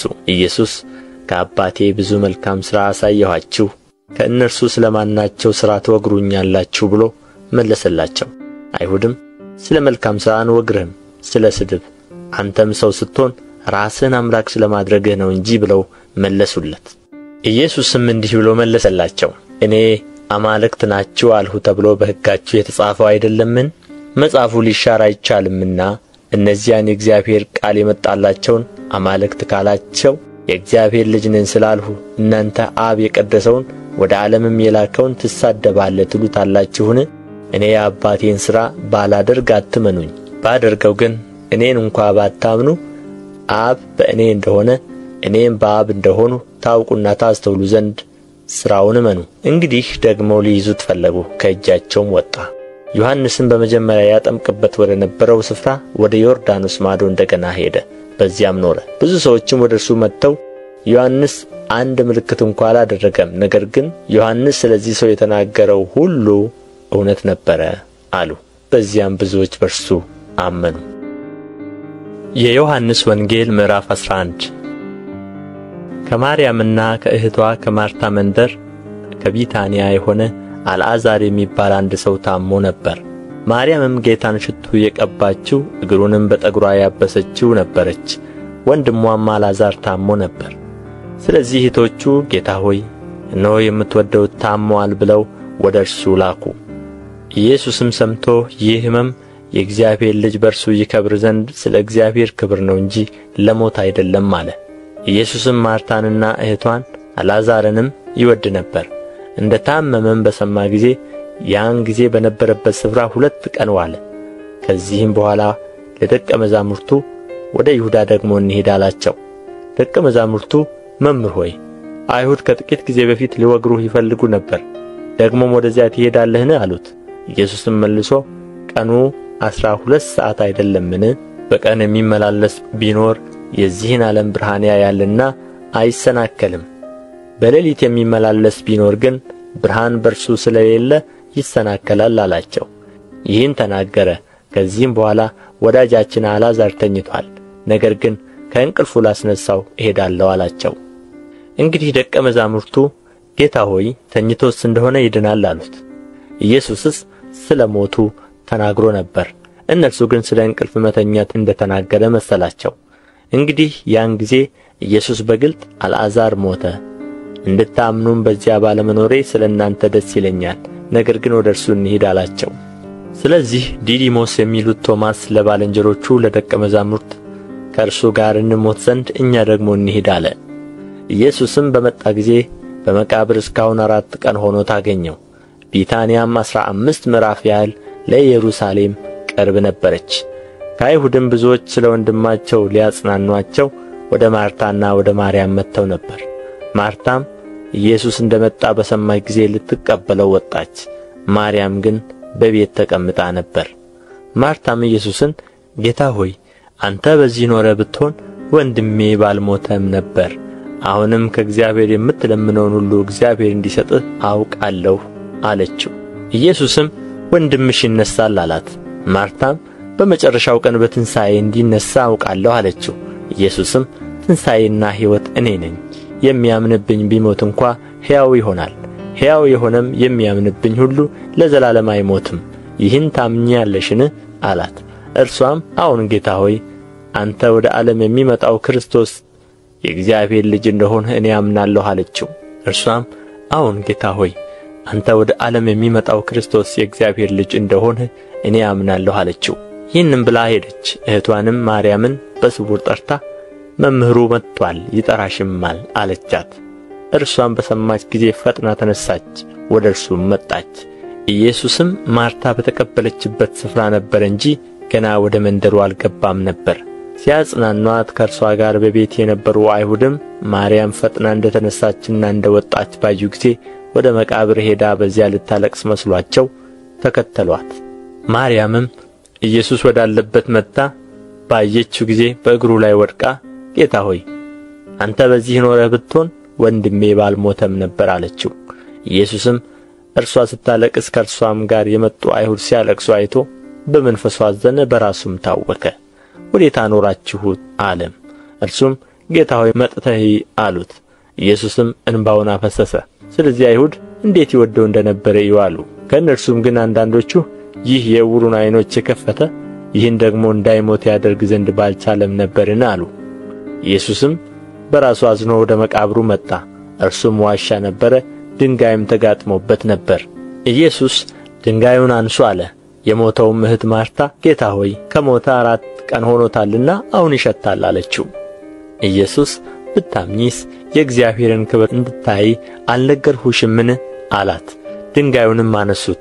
ኢየሱስም ዓይኖቹን ወደ ላይ አንስቶ አባት ሆይ ስለ ሰማኸኝ አመሰግንሃለሁ፣ ሁልጊዜም እንድትሰማኝ አውቃለሁ። ነገር ግን አንተ እንደላከኝ ያምኑ ዘንድ በዚህ ዙሪያ ስለ ቆሙት ሕዝብ ተናገርኩ አለ። ይህንም ብሎ በታላቅ ድምፅ አልዓዛር ሆይ ወደ ውጭ ና ብሎ ጮኸ። የሞተውም እጆቹና እግሮቹ በመግነዝ እንደ ተገነዙ ወጣ፣ ፊቱም በጨርቅ እንደ ተጠመጠመ ነበር። ኢየሱስም ፍቱትና ይሂድ ተዉት አላቸው። ስለዚህ ወደ ማርያም ከመጡት ኢየሱስም ያደረገውን ካዩት ከአይሁድ ብዙዎች በእርሱ አመኑ። ከእነርሱ አንዳንዶቹ ግን ወደ ፈሪሳውያን ሄደው ኢየሱስ ያደረገውን ነገሯቸው። እንግዲህ የካህናት አለቆችና ፈሪሳውያን ሸንጎ ሰብስበው ምን እናድርግ? ይህ ሰው ብዙ ምልክት ያደርጋልና እንዲህ ብንተወው ሁሉ በእርሱ ያምናሉ። የሮሜም ሰዎች መጥተው አገራችንን ወገናችንንም ይወስዳሉ አሉ። በዚያች ዓመት ሊቀ ካህናት የነበረ ቀያፋ የሚሉት ከእነርሱ አንዱ እናንተ ምንም አታውቁም፣ ሕዝብ ሁሉ ከሚጠፋ አንድ ሰው ስለ ሕዝቡ ይሞት ዘንድ እንዲሻለን አታስቡም አላቸው። ይህንም የተናገረ ከራሱ አይደለም፣ ነገር ግን በዚያች ዓመት ሊቀ ካህናት ነበረና ኢየሱስ ስለ ሕዝቡ ሊሞት እንዳለው ትንቢት ተናገረ። ስለ ሕዝቡም ሁሉ አይደለም፣ ነገር ግን የተበተኑትን የእግዚአብሔርን ልጆች ደግሞ በአንድነት እንዲሰበስባቸው ነው እንጂ። እንግዲህ ከዚያ ቀን ጀምሮ ሊገሉት ተማከሩ። ከዚያ ወዲያ ኢየሱስ በአይሁድ መካከል ተገልጦ አልተመላለሰም። ነገር ግን ከዚያ በምድረ በዳ አጠገብ ወዳለችው ምድር ኤፍሬም ወደምትባል ከተማ ሄደ። በዚያም ከደቀ መዛሙርቱ ጋር ተቀመጠ። የአይሁድም ፋሲካ ቀርቦ ነበር። ብዙ ሰዎችም ራሳቸውን ያነጹ ዘንድ ከፋሲካ በፊት ከአገሩ ወደ ኢየሩሳሌም ወጡ። ኢየሱስንም ይፈልጉት ነበር። በመቅደስም ቆመው እርስ በርሳቸው ምን ይመስላችኋል? ወደ በዓሉ አይመጣም ይሆንን ተባባሉ። የካህናት አለቆችም ፈሪሳውያንም ይይዙት ዘንድ እርሱ ያለበትን ስፍራ የሚያውቀው ሰው ቢኖር እንዲያመለክታቸው አዘው ነበር። የዮሐንስ ወንጌል ምዕራፍ 12። ከፋሲካም በፊት በስድስተኛው ቀን ኢየሱስ ከሙታን ያስነሣው አልዓዛር ወደ ነበረበት ወደ ቢታንያ መጣ። በዚያም እራት አደረጉለት። ማርታም ታገለግል ነበር። አልዓዛር ግን ከእርሱ ጋር ከተቀመጡት አንዱ ነበረ።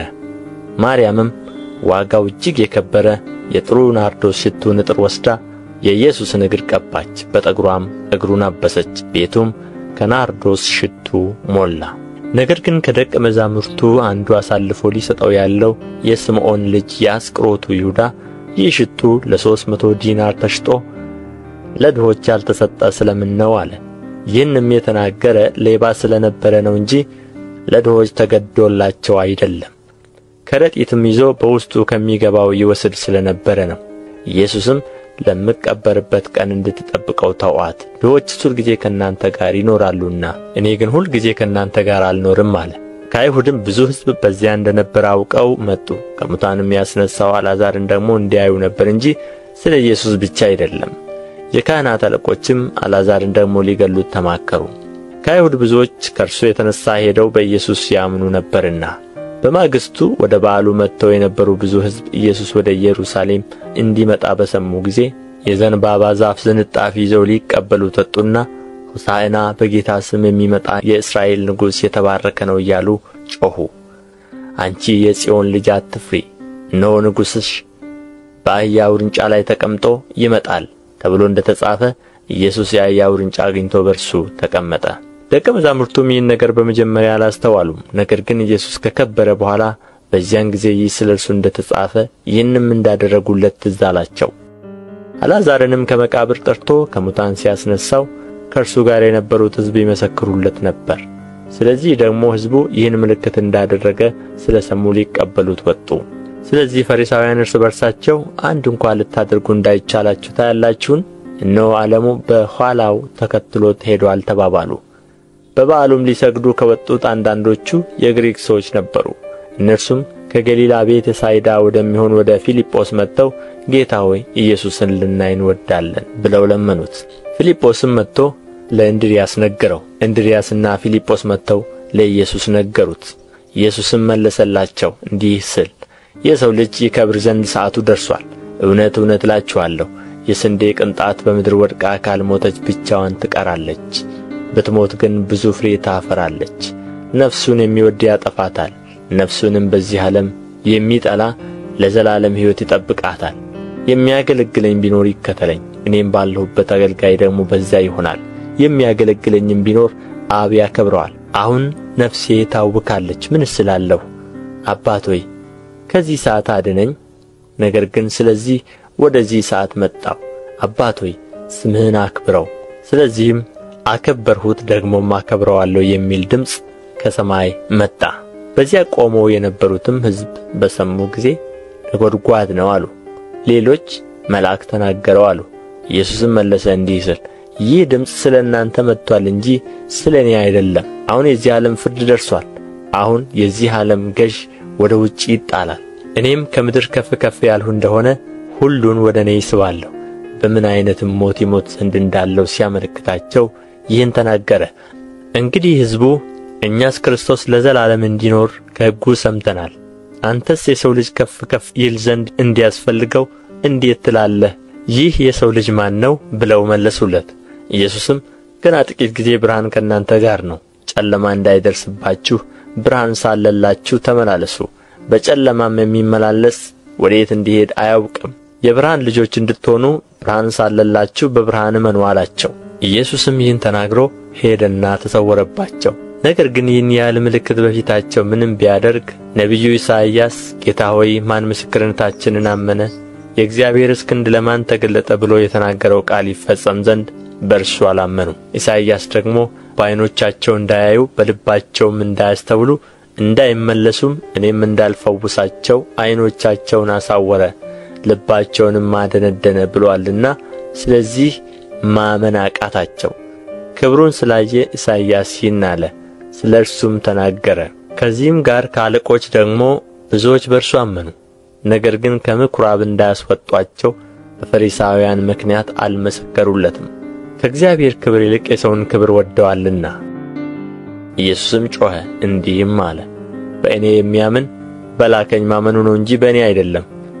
እኔንም የሚያይ የላከኝን ያያል። በእኔ የሚያምን ሁሉ በጨለማ እንዳይኖር እኔ ብርሃን ሆኜ ወደ ዓለም መጥቻለሁ። ዓለምን ላድን እንጂ በዓለም ልፈርድ አልመጣሁምና። ቃሌን ሰምቶ የማይጠብቀው ቢኖር የምፈርድበት እኔ አይደለሁም። የሚጥለኝ ቃሌንም የማይቀበለው እርሱ የሚፈርድበት አለው። እኔ የተናገርሁት ቃል እርሱ በመጨረሻው ቀን ይፈርድበታል። እኔ ከራሴ አልተናገርሁምና፣ ነገር ግን የላከኝ አብ እርሱ የምለውን የምናገረውን ትእዛዝ ሰጠኝ። ትእዛዙም የዘላለም ሕይወት እንደሆነች አውቃለሁ። ስለዚህ እኔ የምናገረውን አብ እንደ ነገረኝ እንዲሁ እናገራለሁ። የዮሐንስ ወንጌል ምዕራፍ 13። ኢየሱስም ከፋሲካ በዓል በፊት ከዚህ ዓለም ወደ አብ የሚሄድበት ሰዓት እንደ ደረሰ አውቆ በዚህ ዓለም ያሉትን ወገኖቹን የወደዳቸውን እስከ መጨረሻ ወደዳቸው። እራትም ሲበሉ ዲያብሎስ በስምዖን ልጅ በአስቆሮቱ በይሁዳ ልብ አሳልፎ እንዲሰጠው አሳብ ካገባ በኋላ ኢየሱስ አብ ሁሉን በእጁ እንደ ሰጠው ከእግዚአብሔርም እንደ ወጣ ወደ እግዚአብሔርም እንዲሄድ አውቆ ከእራት ተነሣ፣ ልብሱንም አኖረ፣ ማበሻም ጨርቅ ወስዶ ታጠቀ። በኋላም በመታጠቢያው ውኃ ጨመረ፣ የደቀ መዛሙርቱንም እግር ሊያጥብና በታጠቀበትም ማበሻ ጨርቅ ሊያብስ ጀመረ። ወደ ስምዖን ጴጥሮስም መጣ። እርሱም ጌታ ሆይ አንተ የእኔን እግር ታጥባለህን? አለው። ኢየሱስም መልሶ እኔ የማደርገውን አንተ አሁን አታውቅም፣ በኋላ ግን ታስተውለዋለህ አለው። ጴጥሮስም የእኔን እግር ለዘላለም አታጥብም አለው። ኢየሱስም ካላጠብሁ ከእኔ ጋር ዕድል የለህም ብሎ መለሰለት። ስምዖን ጴጥሮስም ጌታ ሆይ እጄንና ራሴን ደግሞ እንጂ እግሬን ብቻ አይደለም አለው። ኢየሱስም የታጠበ እግሩን ከመታጠብ በቀር ሌላ አያስፈልገውም፣ ሁለንተናው ግን ንጹሕ ነው። እናንተም ንጹሐን ናችሁ፣ ነገር ግን ሁላችሁ አይደላችሁም አለው። አሳልፎ የሚሰጠውን ያውቅ ነበርና ስለዚህ ሁላችሁ ንጹሐን አይደላችሁም አለው። እግራቸውንም አጥቦ ልብሱን አንስቶ ዳግመኛ ተቀመጠ፣ እንዲህም አላቸው፣ ያደረግሁላችሁን ታስተውላላችሁን? እናንተ መምህርና ጌታ ትሉኛላችሁ፣ እንዲሁ ነኝና መልካም ትላላችሁ። እንግዲህ እኔ ጌታና መምህር ስሆን እግራችሁን ካጠብሁ፣ እናንተ ደግሞ እርስ በርሳችሁ እግራችሁን ትተጣጠቡ ዘንድ ይገባችኋል። እኔ ለእናንተ እንዳደረግሁ እናንተ ደግሞ ታደርጉ ዘንድ ምሳሌ ሰጥቻችኋለሁና። እውነት እውነት እላችኋለሁ፣ ባሪያ ከጌታው አይበልጥም፣ መልእክተኛም ከላከው አይበልጥም። ይህን ብታውቁ ብታደርጉትም ብፁዓን ናችሁ። ስለ ሁላችሁ አልናገርም፣ እኔ የመረጥኋቸውን አውቃለሁ። ነገር ግን መጽሐፍ እንጀራዬን የበላ በእኔ ላይ ተረከዙን አነሳብኝ ያለው ይፈጸም ዘንድ ነው። በሆነ ጊዜ እኔ እንደሆንሁ ታምኑ ዘንድ ከአሁን ጀምሬ አስቀድሞ ሳይሆን እነግራችኋለሁ። እውነት እውነት እላችኋለሁ፣ ማናቸውን የምልከውን የሚቀበል እኔን ይቀበላል፣ እኔንም የሚቀበል የላከኝን ይቀበላል። ኢየሱስ ይህን ብሎ በመንፈሱ ታወከ፣ መስክሮም እውነት እውነት እላችኋለሁ፣ ከእናንተ አንዱ አሳልፎ ይሰጠኛል አለ። ደቀ መዛሙርቱ ስለ ማን እንደ ተናገረ አመንትተው እርስ በርሳቸው ተያዩ። ኢየሱስም ይወደው የነበረ ከደቀ መዛሙርቱ አንዱ በኢየሱስ ደረት ላይ ተጠጋ። ስለዚህ ስምዖን ጴጥሮስ እርሱን ጠቅሶ ስለ ማን እንደ ተናገረ ንገረን አለው። እርሱም በኢየሱስ ደረት እንዲህ ተጠግቶ ጌታ ሆይ ማን ነው አለው። ኢየሱስም እኔ ቁራሽ አጥቅሼ የምሰጠው እርሱ ነው ብሎ መለሰለት። ቁራሽም አጥቅሶ ለአስቆሮቱ ለስምዖን ልጅ ለይሁዳ ሰጠው። ቁራሽም ከተቀበለ በኋላ ያን ጊዜ ሰይጣን ገባበት። እንግዲህ ኢየሱስ የምታደርገውን ቶሎ ብለህ አድርግ አለው። ነገር ግን ከተቀመጡት ስለምን ይህን እንዳለው ማንም አላወቀም። ይሁዳ ከረጢቱን የያዘ ስለሆነ ኢየሱስ ለበዓሉ የሚያስፈልገንን ግዛ ወይም ለድሆች ምጽዋት እንዲሰጥ ያለው ለእያንዳንዱ መስሎአቸው ነበርና። እርሱም ቁራሹን ከተቀበለ በኋላ ወዲያው ወጣ። ሌሊትም ነበረ።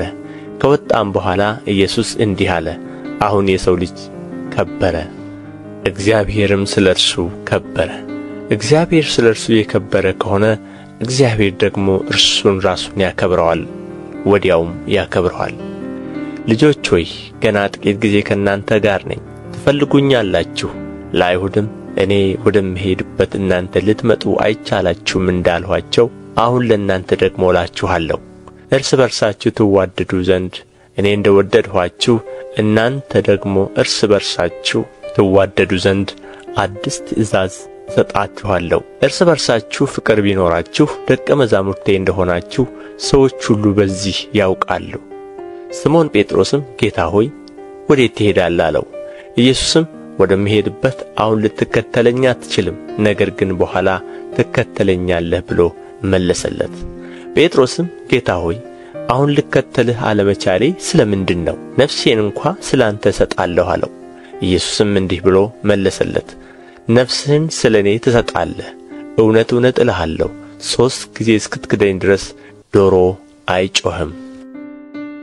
የዮሐንስ ወንጌል ምዕራፍ 14 ልባችሁ አይታወክ፣ በእግዚአብሔር እመኑ፣ በእኔም ደግሞ እመኑ። በአባቴ ቤት ብዙ መኖሪያ አለ። እንዲህስ ባይሆን ባልኋችሁ ነበር። ስፍራ አዘጋጅላችሁ ዘንድ እሄዳለሁና። ሄጄም ስፍራ ባዘጋጅላችሁ እኔ ባለሁበት እናንተ ደግሞ እንድትሆኑ ሁለተኛ እመጣለሁ፣ ወደ እኔም እወስዳችኋለሁ። ወደምሄድበት ታውቃላችሁ፣ መንገዱንም ታውቃላችሁ። ቶማስም ጌታ ሆይ ወደምትሄድበት አናውቅም፣ እንዴትስ መንገዱን እናውቃለን አለው። ኢየሱስም እኔ መንገድና እውነት ሕይወትም ነኝ፣ በእኔ በቀር ወደ አብ የሚመጣ የለም። እኔንስ ብታውቁኝ አባቴን ደግሞ ባወቃችሁ ነበር። ከአሁንም ጀምራችሁ ታውቁታላችሁ፣ አይታችሁትማል አለው። ፊልጶስ ጌታ ሆይ አብን አሳየንና ይበቃናል አለው። ኢየሱስም አለው፣ አንተ ፊልጶስ ይህን ያህል ዘመን ከአንተ ጋር ስኖር አታውቀኝምን? እኔን ያየ አብን አይቶአል። እንዴትስ አንተ አብን አሳየን ትላለህ? እኔ በአብ እንዳለሁ አብም በእኔ እንዳለ አታምንምን? እኔ የምነግራቸውን ቃል ከራሴ አልናገረውም፣ ነገር ግን በእኔ የሚኖረው አብ እርሱ ሥራውን ይሠራል። እኔ በአብ እንዳለሁ አብም በእኔ እንዳለ እመኑኝ። ባይሆንስ ስለ ራሱ ስለ ሥራው እመኑኝ።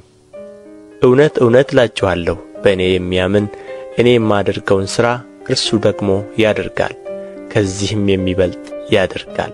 እኔ ወደ አብ እሄዳለሁና አብም ስለ ወልድ እንዲከበር በስሜ የምትለምኑትን ሁሉ አደርገዋለሁ። ማናቸውንም ነገር በስሜ ብትለምኑ እኔ አደርገዋለሁ። ብትወዱኝ ትእዛዜን ጠብቁ። እኔም አብን እለምናለሁ፣ ለዘላለምም ከእናንተ ጋር እንዲኖር ሌላ አጽናኝ ይሰጣችኋል። እርሱም ዓለም የማያየውና የማያውቀው ስለሆነ ሊቀበለው የማይቻለው የእውነት መንፈስ ነው። ነገር ግን ከእናንተ ዘንድ ስለሚኖር በውስጣችሁም ስለሚሆን እናንተ ታውቃላችሁ። ወላጆች እንደሌላቸው ልጆች አልተዋችሁም፣ ወደ እናንተ እመጣለሁ። ገና ጥቂት ዘመን አለ፣ ከዚህም በኋላ ዓለም አያየኝም፣ እናንተ ግን ታዩኛላችሁ። እኔ ሕያው ነኝና እናንተ ደግሞ ሕያዋን ትሆናላችሁ። እኔ በአባቴ እንዳለሁ እናንተም በእኔ እንዳላችሁ እኔም በእናንተ እንዳለሁ በዚያን ቀን ታውቃላችሁ። ትእዛዜ በእርሱ ዘንድ ያለችው የሚጠብቃትም የሚወደኝ እርሱ ነው። የሚወደኝንም አባቴ ይወደዋል፣ እኔም እወደዋለሁ፣ ራሴንም እገልጥለታለሁ። የአስቆሮቱ ያይደለ ይሁዳ ጌታ ሆይ ለዓለም ሳይሆን ራስህን ለእኛ ልትገልጥ ያለህ እንዴት ነው አለው። ኢየሱስም መለሰ አለው፣ የሚወደኝ ቢኖር ቃሌን ይጠብቃል፣ አባቴም ይወደዋል፣ ወደ እርሱም እንመጣለን፣ በእርሱም ዘንድ መኖሪያ እናደርጋለን። የማይወደኝ ቃሌን አይጠብቅም። የምትሰሙትም ቃል የላከኝ የአብ ነው እንጂ የእኔ አይደለም።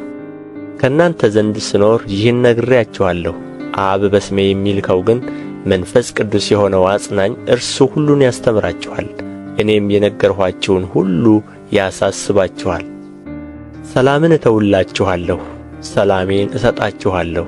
እኔ የምሰጣችሁ ዓለም እንደሚሰጥ አይደለም። ልባችሁ አይታወቅ አይፍራም። እኔ እሄዳለሁ ወደ እናንተም እመጣለሁ እንዳልኋችሁ ሰማችሁ። የምትወዱኝስ ብትሆኑ ከእኔ አብ ይበልጣልና ወደ አብ በመሄዴ ደስ ባላችሁ ነበር። ከሆነም በኋላ ታምኑ ዘንድ አሁን አስቀድሞ ሳይሆን ነግሬያችኋለሁ። ከእንግዲህ ወዲህ ከእናንተ ጋር ብዙ አልናገርም፣ የዚህ ዓለም ገዥ ይመጣልና በእኔ ላይም አንዳች የለው። ነገር ግን አብን እንድወድ ዓለም ሊያውቅ አብም እንዳዘዘኝ እንዲሁ አደርጋለሁ። ተነሱ ከዚህ እንሂድ። የዮሐንስ ወንጌል ምዕራፍ 15 እውነተኛ የወይን ግንድ እኔ ነኝ፣ ገበሬውም አባቴ ነው። ፍሬ የማያፈራውን በእኔ ያለውን ቅርንጫፍ ሁሉ ያስወግደዋል፣ ፍሬ የሚያፈራውንም ሁሉ አብዝቶ እንዲያፈራ ያጠራዋል። እናንተ ስለ ነገርኋችሁ ቃል አሁን ንጹሐን ናችሁ። በእኔ ኑሩ፣ እኔም በእናንተ። ቅርንጫፍ በወይኑ ግንድ ባይኖር ከራሱ ፍሬ ሊያፈራ እንዳይቻለው እንዲሁ እናንተ ደግሞ በእኔ ባትኖሩ አትችሉም። እኔ የወይን ግንድ ነኝ፣ እናንተም ቅርንጫፎች ናችሁ። ያለ እኔ ምንም ልታደርጉ አትችሉምና በእኔ የሚኖር እኔም በእርሱ እርሱ ብዙ ፍሬ ያፈራል። በእኔ የማይኖር ቢሆን እንደ ቅርንጫፍ ወደ ውጭ ይጣላል፣ ይደርቅማል። እነርሱም ሰብስበው ወደ እሳት ይጥሏቸዋል፣ ያቃጥሏቸውማል። በእኔ ብትኖሩ ቃሎቼም በእናንተ ቢኖሩ የምትወዱትን ሁሉ ለምኑ ይሆንላችሁማል። ብዙ ፍሬ ብታፈሩና ደቀ መዛሙርቴ ብትሆኑ በዚህ አባቴ ይከበራል። አብ እንደ ወደደኝ እኔ ደግሞ ወደድኋችሁ፣ በፍቅሬ ኑሩ። እኔ የአባቴን ትእዛዝ እንደ ጠበቅሁ በፍቅሩም እንደምኖር ትእዛዜን ብትጠብቁ በፍቅሬ ትኖራላችሁ። ደስታዬም በእናንተ እንዲሆን ደስታችሁም እንዲፈጸም ይህን ነግሬያችኋለሁ። እኔ እንደ ወደድኋችሁ እርስ በርሳችሁ ትዋደዱ ዘንድ ትእዛዜ ይህች ናት። ነፍሱን ስለ ወዳጆቹ ከመስጠት ይልቅ ከዚህ የሚበልጥ ፍቅር ለማንም የለውም። እኔ ያዘዝኋችሁን ሁሉ ብታደርጉ እናንተ ወዳጆቼ ናችሁ። ከእንግዲህ ወዲህ ባሮች አልላችሁም፣ ባሪያ ጌታው የሚያደርገውን አያውቅምና። ወዳጆች ግን ብያችኋለሁ፣ ከአባቴ የሰማሁትን ሁሉ ለእናንተ አስታውቂያችኋለሁና። እኔ መረጥኋችሁ እንጂ እናንተ አልመረጣችሁኝም። አብም በስሜ የምትለምኑትን ሁሉ እንዲሰጣችሁ ልትሄዱና ፍሬ ልታፈሩ ፍሬያችሁም ሊኖር ሾምኋችሁ። እርስ በርሳችሁ እንድትዋደዱ ይህን አዝዛችኋለሁ። ዓለም ቢጠላችሁ ከእናንተ በፊት እኔን እንደ ጠላኝ እወቁ። ከዓለምስ ብትሆኑ ዓለም የራሱ የሆነውን ይወድ ነበር። ነገር ግን እኔ ከዓለም መረጥኋችሁ እንጂ ከዓለም ስላይደላችሁ ስለዚህ ዓለም ይጠላችኋል። ባሪያ ከጌታው አይበልጥም ብዬ የነገርኋችሁን ቃል አስቡ። እኔን አሳደውኝ እንደሆኑ እናንተን ደግሞ ያሳድዷችኋል። ቃሌን ጠብቀው እንደሆኑ ቃላችሁን ደግሞ ይጠብቃሉ። ዳሩ ግን የላከኝን አያውቁምና ይህን ሁሉ ስለ ስሜ ያደርጉባችኋል። እኔ መጥቼ ባልነገርኋቸውስ ኃጢአት ባልሆነባቸውም ነበር። አሁን ግን ለኃጢአታቸው ምክንያት የላቸውም። እኔን የሚጠላ አባቴን ደግሞ ይጠላል። ሌላ ሰው ያላደረገውን ሥራ በመካከላቸው ባላደረግሁ ኃጢአት ባልሆነባቸውም ነበር። አሁን ግን እኔንም አባቴንም አይተውማል፣ ጠልተውማል። ነገር ግን በሕጋቸው በከንቱ ጠሉኝ ተብሎ የተጻፈው ቃል ይፈጸም ዘንድ ነው። ዳሩ ግን እኔ ከአብ ዘንድ የምልክላችሁ አጽናኝ፣ እርሱም ከአብ የሚወጣ የእውነት መንፈስ በመጣ ጊዜ እርሱ ስለ እኔ ይመሰክራል። እናንተም ደግሞ ከመጀመሪያ ከእኔ ጋር ኖራችኋልና ትመሰክራላችሁ። የዮሐንስ ወንጌል ምዕራፍ 16 እንዳትሰናከሉ ይህን ተናግሬያችኋለሁ። ከምኵራባቸው ያወጧችኋል። ከዚህ በላይ ደግሞ የሚገድላችሁ ሁሉ እግዚአብሔርን እንደሚያገለግል የሚመስልበት ጊዜ ይመጣል። ይህንም የሚያደርጉባችሁ አብንና እኔን ስላላወቁ ነው። ነገር ግን ጊዜው ሲደርስ እኔ እንደ ነገርኋችሁ ታስቡ ዘንድ ይህን ተናግሬያችኋለሁ። ከእናንተም ጋር ስለ ነበርሁ በመጀመሪያ ይህን አልነገርኋችሁም። አሁን ግን ወደ ላከኝ እሄዳለሁ፣ ከእናንተም ወዴት ትሄዳለህ ብሎ የሚጠይቀኝ የለም። ነገር ግን ይህን ስለ ነገርኋችሁ ሐዘን በልባችሁ ሞልቶአል። እኔ ግን እውነት እነግራችኋለሁ፣ እኔ እንድሄድ ይሻላችኋል። እኔ ባልሄድ አጽናኙ ወደ እናንተ አይመጣምና፣ እኔ ብሄድ ግን እርሱን እልክላችኋለሁ። እርሱም መጥቶ ስለ ኀጢአት፣ ስለ ጽድቅም ስለ ፍርድም ዓለምን ይወቅሳል። ስለ ኀጢአት በእኔ ስለማያምኑ ነው። ስለ ጽድቅም ወደ አብ ስለምሄድ ከዚህም በኋላ ስለማታዩኝ ነው። ስለ ፍርድም የዚህ ዓለም ገዥ ስለ ተፈረደበት ነው። የምነግራችሁ ገና ብዙ አለኝ፣ ነገር ግን አሁን ልትሸከሙት አትችሉም። ግን እርሱ የእውነት መንፈስ በመጣ ጊዜ ወደ እውነት ሁሉ ይመራችኋል። የሚሰማውን ሁሉ ይናገራል እንጂ ከራሱ አይነግርምና የሚመጣውንም ይነግራችኋል። እርሱ ያከብረኛል፣ ለእኔ ካለኝ ወስዶ ይነግራችኋልና። ለአብ ያለው ሁሉ የእኔ ነው። ስለዚህ ለእኔ ካለኝ ወስዶ ይነግራችኋል አልሁ። ጥቂት ጊዜ አለ አታዩኝም፣ ደግሞም ጥቂት ጊዜ አለ ታዩኛላችሁም። እኔ ወደ አብ እሄዳለሁና። ከደቀ መዛሙርቱም አንዳንዶቹ እርስ በርሳቸው ጥቂት ጊዜ አለ አታዩኝምም፣ ደግሞም ጥቂት ጊዜ አለ ታዩኛላችሁም፣ ደግሞ ወደ አብ እሄዳለሁና የሚለን ይህ ምንድነው ተባባሉ። እንግዲህ ጥቂት የሚለው ይህ ምንድነው? የሚናገረውን አናውቅም አሉ። ኢየሱስም ሊጠይቁት እንደወደዱ አውቆ እንዲህ አላቸው፣ ጥቂት ጊዜ አለ አታዩኝምም፣ ደግሞም ጥቂት ጊዜ አለ ታዩኛላችሁ ስላልሁ ስለዚህ እርስ በርሳችሁ ትመራመራላችሁን?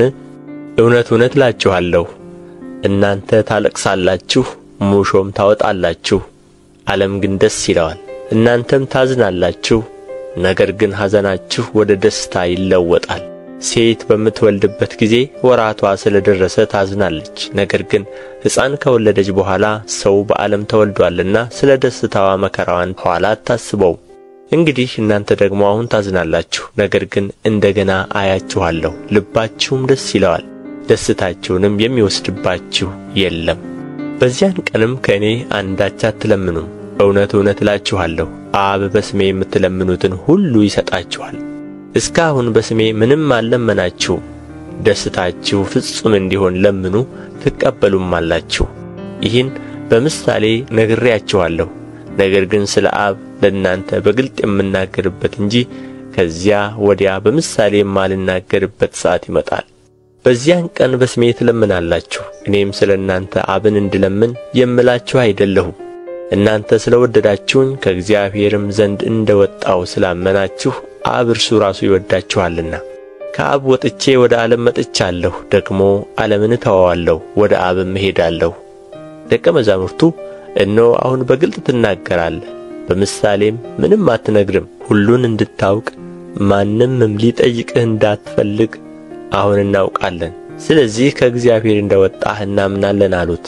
ኢየሱስም እንዲህ ብሎ መለሰላቸው፣ አሁን ታምናላችሁን? እነሆ እያንዳንዳችሁ ወደ ቤት የምትበታተኑበት እኔንም ለብቻዬ የምትተዉበት ሰዓት ይመጣል፣ አሁንም ደርሶአል። ነገር ግን አብ ከእኔ ጋር ስለሆነ ብቻዬን አይደለሁም። በእኔ ሳላችሁ ሰላም እንዲሆንላችሁ ይህን ተናግሬአችኋለሁ። በዓለም ሳላችሁ መከራ አለባችሁ፣ ነገር ግን አይዞአችሁ፣ እኔ ዓለምን አሸንፌዋለሁ። የዮሐንስ ወንጌል ምዕራፍ 17። ኢየሱስም ይህን ተናግሮ ወደ ሰማይ ዓይኖቹን አነሣና እንዲህ አለ፣ አባት ሆይ ሰዓቱ ደርሶአል። ልጅህ ያከብር ዘንድ በሥጋም ሁሉ ላይ ሥልጣን እንደ ሰጠኸው ለሰጠኸው ሁሉ የዘላለምን ሕይወት ይሰጣቸው ዘንድ ልጅህን አክብረው። እውነተኛ አምላክ ብቻ የሆነ አንተን የላክኸውንም ኢየሱስ ክርስቶስን ያውቁ ዘንድ ይህች የዘላለም ሕይወት ናት። እኔ ላደርገው የሰጠኸኝን ሥራ ፈጽሜ በምድር አከበርሁህ።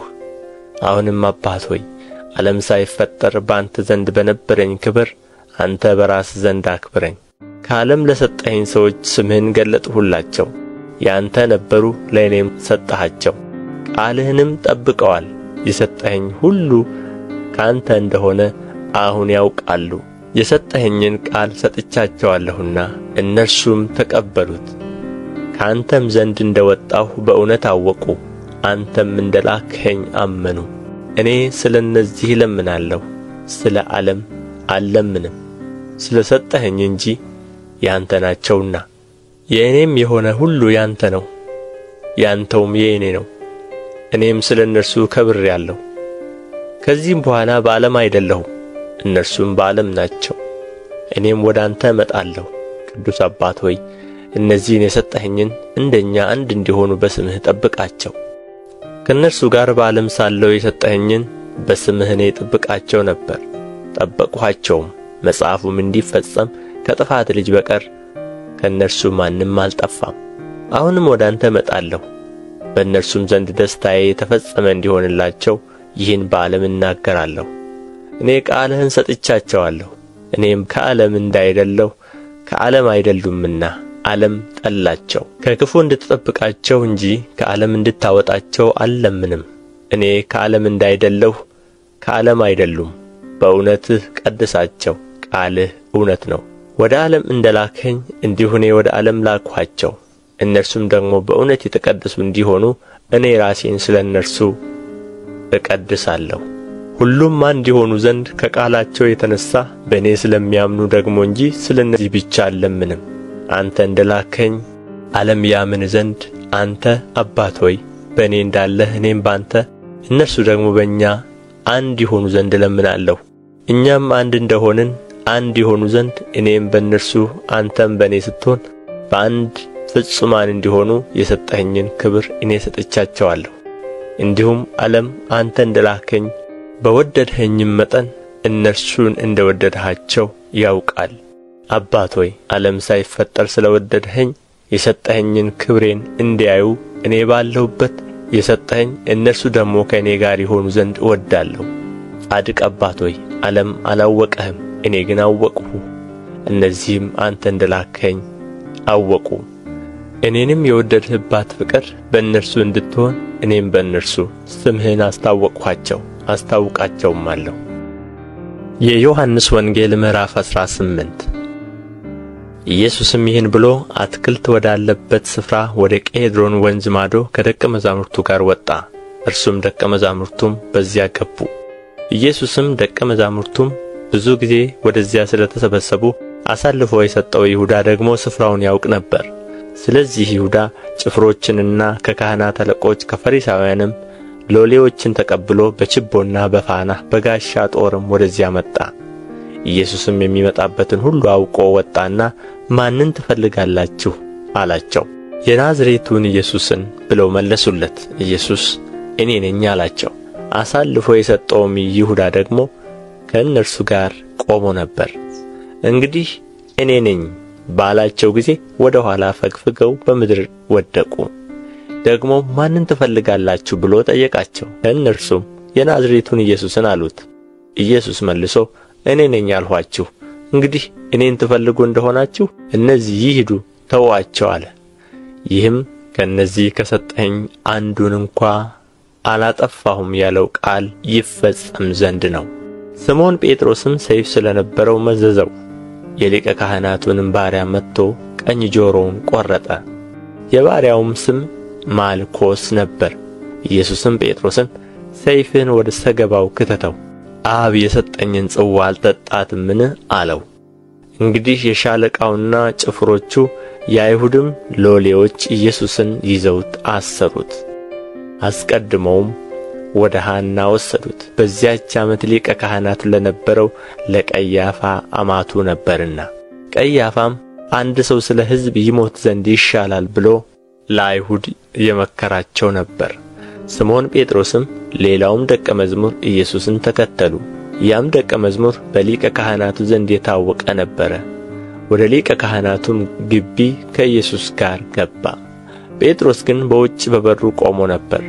እንግዲህ በሊቀ ካህናቱ ዘንድ የታወቀው ሌላው ደቀ መዝሙር ወጣ፣ ለበረኛይቱም ነግሮ ጴጥሮስን አስገባው።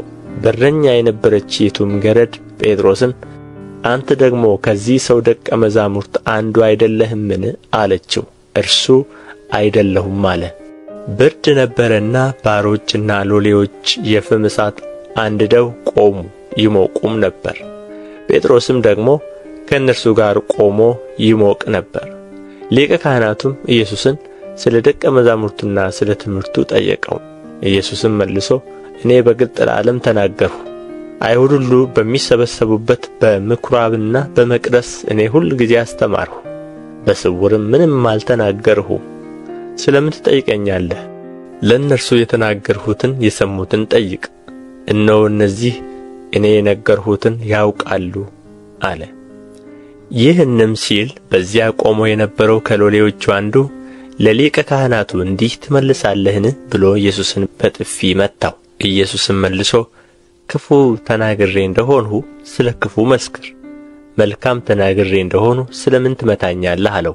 ስለዚህ ሐና እንደ ታሰረ ወደ ሊቀ ካህናቱ ወደ ቀያፋ ሰደደው። ስምዖን ጴጥሮስም ቆሞ እሳት ይሞቅ ነበር። እንግዲህ አንተ ደግሞ ከደቀ መዛሙርቱ አይደለህምን አሉት። እርሱም አይደለሁም ብሎ ካደ። ጴጥሮስ ጆሮውን የቈረጠው ዘመድ የሆነው ከሊቀ ካህናቱ ባሮች አንዱ በአትክልቱ ከእርሱ ጋር እኔ አይቼህ አልነበረምን አለው። ጴጥሮስም እንደገና ካደ። ወዲያውም ዶሮ ጮኸ። ኢየሱስንም ከቀያፋ ወደ ገዢው ግቢ ወሰዱት። ማለዳም ነበረ። እነርሱም የፋሲካ በግ ይበሉ ዘንድ እንጂ እንዳይረክሱ ወደ ገዢው ግቢ አልገቡም። ስለዚህ ጲላጦስ ወደ ውጭ ወደ እነርሱ ወጥቶ ይህን ሰው ስለ ምን ትከሱታላችሁ አላቸው። እነርሱም መልሰው ይህስ ክፉ አድራጊ ባይሆን ወደ አንተ አሳልፈን ባልሰጠነውም ነበር አሉት። ጲላጦስም እናንተ ወስዳችሁ እንደ ሕጋችሁ ፍረዱበት አላቸው። አይሁድም ለእኛስ ማንንም ልንገድል አልተፈቀደልንም አሉት። ኢየሱስ በምን ዓይነት ሞት ሊሞት እንዳለው ሲያመለክት የተናገረው ቃል ይፈጸም ዘንድ ነው። ጲላጦስም እንደገና ወደ ገዢው ግቢ ገባና ኢየሱስን ጠርቶ የአይሁድ ንጉሥ አንተ ነህን አለው። ኢየሱስም መልሶ አንተ ይህን የምትለው ከራስህ ነውን? ወይስ ሌሎች ስለ እኔ ነገሩህን አለው።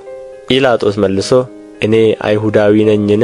ወገኖችህና የካህናት አለቆች ለእኔ አሳልፈው ሰጡህ፣ ምን አድርገሃል አለው። ኢየሱስም መልሶ መንግሥቴ ከዚህ ዓለም አይደለችም። መንግሥቴስ ከዚህ ዓለም ብትሆን ወደ አይሁድ እንዳልሰጥ ሎሌዎቼ ይዋጉልኝ ነበር። አሁን ግን መንግሥቴ ከዚህ አይደለችም አለው። ጲላጦስም እንግዲያ ንጉሥ ነህን አለው። ኢየሱስም መልሶ እኔ ንጉሥ እንደሆንሁ አንተ ትላለህ። እኔ ለእውነት ልመሰክር ስለዚህ ተወልጃለሁ፣ ስለዚህም ወደ ዓለም መጥቻለሁ። ከእውነት የሆነ ሁሉ ድምፄን ይሰማል አለው። ጲላጦስ እውነት ምንድን ነው አለው። ይህንም ብሎ ዳግመኛ ወደ አይሁድ ወጥቶ እኔስ አንዲት በደል እንኳ አላገኘሁበትም፣ ነገር ግን በፋሲካ አንድ ልፈታላችሁ ልማድ አላችሁ። እንግዲህ የአይሁድን ንጉሥ ልፈታላችሁ ትወዳላችሁን አላቸው። ሁሉም ደግመው በርባንን እንጂ ይህን አይደለም እያሉ ጮኹ። በርባን ግን ወንበዴ ነበር። የዮሐንስ ወንጌል ምዕራፍ 19። በዚያን ጊዜም ጲላጦስ ኢየሱስን ይዞ ገረፈው፣ ወታደሮችም ከእሾህ አክሊል ጎንጉነው በራሱ ላይ ያኖሩ፣ ቀይ ልብስም አለበሱት። እየቀረቡም የአይሁድ ንጉሥ ሆይ ሰላም ለአንተ ይሁን ይሉ ነበር፣ በጥፊ የሚመቱት ነበር። ጲላጦስም ደግሞ ወደ ውጭ ወጥቶ እነሆ አንዲት በደል እንኳ እንዳላገኘሁበት ታውቁ ዘንድ እርሱን ወደ ውጭ አወጣላችኋለሁ አላቸው። ኢየሱስም የእሾህ አክሊል ደፍቶ ቀይ ልብስም ለብሶ ወደ ውጭ ወጣ። ጲላጦስም እነሆ ሰውየው አላቸው። የካህናት አለቆችና ሎሌዎች ባዩትም ጊዜ ስቀለው ስቀለው እያሉ ጮኹ። ጲላጦስም እኔስ አንዲት በደል እንኳ አላገኘሁበትምና እናንተ ወስዳችሁ ስቀሉት አላቸው። አይሁድም መልሰው እኛ ሕግ አለን፣ እንደ ሕጋችንም ሊሞት ይገባዋል፣ ራሱን የእግዚአብሔር ልጅ አድርጓልና አሉት። ስለዚህ ጲላጦስ ይህን ነገር በሰማ ጊዜ እጅግ ፈራ። ተመልሶም ወደ ገዡ ግቢ ገባና ኢየሱስን አንተ ከወዴት ነህ አለው። ኢየሱስ ግን አንድ እንኳ አልመለሰለትም። ስለዚህ ጲላጦስ አትነግረኝምን? ልሰቅልህ ሥልጣን እንዳለኝ ወይም ልፈታ ሥልጣን እንዳለኝ አታውቅምን? አለው። ኢየሱስም መልሶ ከላይ ካልተሰጠህ በቀር በእኔ ላይ ምንም ሥልጣን ባልነበረህም፣ ስለዚህ ላንተ አሳልፎ የሰጠኝ ኀጢአቱ የባሰ ነው አለው። ከዚህ በኋላ ጲላጦስ ሊፈታው ፈለገ። ነገር ግን አይሁድ ይህንስ ብትፈታው የቄሳር ወዳጅ አይደለህም፣ ራሱን ንጉሥ የሚያደርግ ሁሉ የቄሳር ተቃዋሚ ነው እያሉ ጮኹ። ጲላጦስም ይህን ነገር ሰምቶ ኢየሱስን ወደ ውጭ አወጣው። በዕብራይስጥም ገበታ በተባለው ጸፍጸፍ በሚሉት ስፍራ በፍርድ ወንበር ተቀመጠ። ለፋሲካም የማዘጋጀት ቀን ነበረ። 6 ሰዓትም የሚያህል ነበረ። አይሁድንም እነሆ ንጉሣችሁ አላቸው። እነርሱ ግን አስወግደው አስወግደው ስቀለው እያሉ ጮኹ። ጲላጦስም ንጉሣችሁን ልስቀለውን አላቸው። የካህናት አለቆችም ከቄሳር በቀር ሌላ ንጉሥ የለንም ብለው መለሱለት። ስለዚህ በዚያን ጊዜ እንዲሰቀል አሳልፎ ሰጣቸው። ኢየሱስንም ይዘው ወሰዱት። መስቀሉንም ተሸክሞ በዕብራይስጥ ጎልጎታ ወደ ተባለው የራስ ቅል ስፍራ ወደሚሉት ወጣ። በዚያም ሰቀሉት። ከእርሱም ጋር ሌሎች 2፣ አንዱን በዚህ አንዱን በዚያ፣ ኢየሱስንም በመካከላቸው ሰቀሉ። ጲላጦስም ደግሞ ጽሕፈት ጽፎ በመስቀሉ ላይ አኖረው። ጽሕፈቲቱም የአይሁድ ንጉሥ የናዝሬቱ ኢየሱስ የሚል ነበር። ኢየሱስም የተሰቀለበት ስፍራ ለከተማ ቅርብ ነበርና ከአይሁድ ብዙዎች ይህን ጽሕፈት አነበቡት። በዕብራይስጥና በሮማይስጥ በግሪክም ተጽፎ ነበር። ስለዚህ የአይሁድ ካህናት አለቆች ጲላጦስን እርሱ የአይሁድ ንጉሥ ነኝ እንዳለ እንጂ የአይሁድ ንጉሥ ብለህ አትጻፍ አሉት። ጲላጦስም የጻፍሁትን ጽፌአለሁ ብሎ መለሰ። ጭፍሮችም ኢየሱስን በሰቀሉት ጊዜ ልብሶቹን ወስደው ለእያንዳንዱ ጭፍራ አንድ ክፍል ሆኖ በ4 ከፋፈሉት። እጀ ጠባቡን ደግሞ ወሰዱ። እጀ ጠባቡም ከላይ ጀምሮ ወጥ ሆኖ የተሠራ ነበረ እንጂ የተሰፋ አልነበረም። ስለዚህ እርስ በርሳቸው ለማን እንዲሆን በእርሱ ዕጣ እንጣጣልበት እንጂ አንቅደደው ተባባሉ። ይህም ልብሴን እርስ በርሳቸው ተከፋፈሉ፣ በእጀ ጠባቤም ዕጣ ተጣጣሉበት የሚለው የመጽሐፍ ቃል ይፈጸም ዘንድ ነው። ጭፍሮችም እንዲህ አደረጉ። ነገር ግን በኢየሱስ መስቀል አጠገብ እናቱ፣ የእናቱም እህት የቀሌዮጳ ሚስት ማርያም፣ መግደላዊትም ማርያም ቆመው ነበር። ኢየሱስም እናቱን ይወደው የነበረውንም ደቀ መዝሙር በአጠገቡ ቆሞ ባየ ጊዜ እናቱን አንቺ ሴት እነሆ ልጅሽ አላት። ከዚህ በኋላ ደቀ መዝሙሩን እናትህ እነኋት አለው። ከዚህም ሰዓት ጀምሮ ደቀ መዝሙሩ ወደ ቤቱ ወሰዳት። ከዚህ በኋላ ኢየሱስ አሁን ሁሉ እንደ ተፈጸመ አውቆ የመጽሐፉ ቃል ይፈጸም ዘንድ ተጠማሁ አለ። በዚያም ሆምጣጤ የሞላበት ዕቃ ተቀምጦ ነበር። እነርሱም ሆምጣጤውን በሰፍነግ ሞልተው በሁሶፕም አድርገው ወደ አፉ አቀረቡለት። ኢየሱስም ሆምጣጤውን ከተቀበለ በኋላ ተፈጸመ አለ። ራሱንም አዘንብሎ ነፍሱን አሳልፎ ሰጠ። አይሁድም የማዘጋጀት ቀን ስለሆነ ያ ሰንበት ትልቅ ነበረና ሥጋቸው በሰንበት በመስቀል ላይ እንዳይኖር ጭናቸውን ሰብረው እንዲያወርዷቸው ጲላጦስን ለመኑት። ጭፍሮችም መጥተው የፊተኛውን ጭን ከእርሱም ጋር የተሰቀለውን የሌላውን ጭን ሰበሩ። ወደ ኢየሱስም በመጡ ጊዜ ግን እርሱ ፈጽሞ እንደ ሞተ አይተው ጭኑን አልሰበሩም። ነገር ግን ከጭፍሮቹ አንዱ ጎኑን በጦር ወጋው። ወዲያውም ደምና ውኃ ወጣ። ያየውም መስክሯል፣ ምስክሩም እውነት ነው። እናንተም ደግሞ ታምኑ ዘንድ እርሱ እውነት እንዲናገር ያውቃል። ይህ የሆነ ከእርሱ አጥንት አይሰበርም የሚል የመጽሐፉ ቃል እንዲፈጸም ነው። ደግሞም ሌላው መጽሐፍ የወጉትን ያዩታል ይላል። ከዚህም በኋላ አይሁድን ስለፈራ በስውር የኢየሱስ ደቀ መዝሙር የነበረ የአርማትያስ ዮሴፍ የኢየሱስን ሥጋ ሊወስድ ጲላጦስን ለመነ። ጲላጦስም ፈቀደለት። ስለዚህም መጥቶ የኢየሱስን ሥጋ ወሰደ። ደግሞም አስቀድሞ በሌሊት ወደ ኢየሱስ መጥቶ የነበረ ኒቆዲሞስ 100 ንጥር የሚያህል የከርቤና የእሬት ቅልቅል ይዞ መጣ። የኢየሱስንም ሥጋ ወስደው እንደ አይሁድ አገናነዝ ልማድ ከሽቱ ጋር በተልባ እግር ልብስ ከፈኑት። በተሰቀለበትም ስፍራ አትክልት ነበረ። በአትክልቱም ማንም ገና ያልተቀበረበት አዲስ መቃብር ነበር። ስለዚህ መቃብሩ ቅርብ ነበርና ስለ አይሁድ ማዘጋጀት ቀን ኢየሱስን በዚያ አኖሩት። የዮሐንስ ወንጌል ምዕራፍ 20 ከሳምንቱም በፊተኛው ቀን መግደላዊት ማርያም ገና ጨለማ ሳለ ማለዳ ወደ መቃብር መጣች። ድንጋዩም ከመቃብሩ ተፈንቅሎ አየች። እየሮጠችም ወደ ስምዖን ጴጥሮስና ኢየሱስ ይወደው ወደ ነበረው ወደ ሌላው ደቀ መዝሙር መጥታ ጌታን ከመቃብር ወስደውታል፣ ወዴትም እንዳኖሩት አናውቅም አለቻቸው። ስለዚህ ጴጥሮስና ሌላው ደቀ መዝሙር መጥተው ወደ መቃብሩ ሄዱ።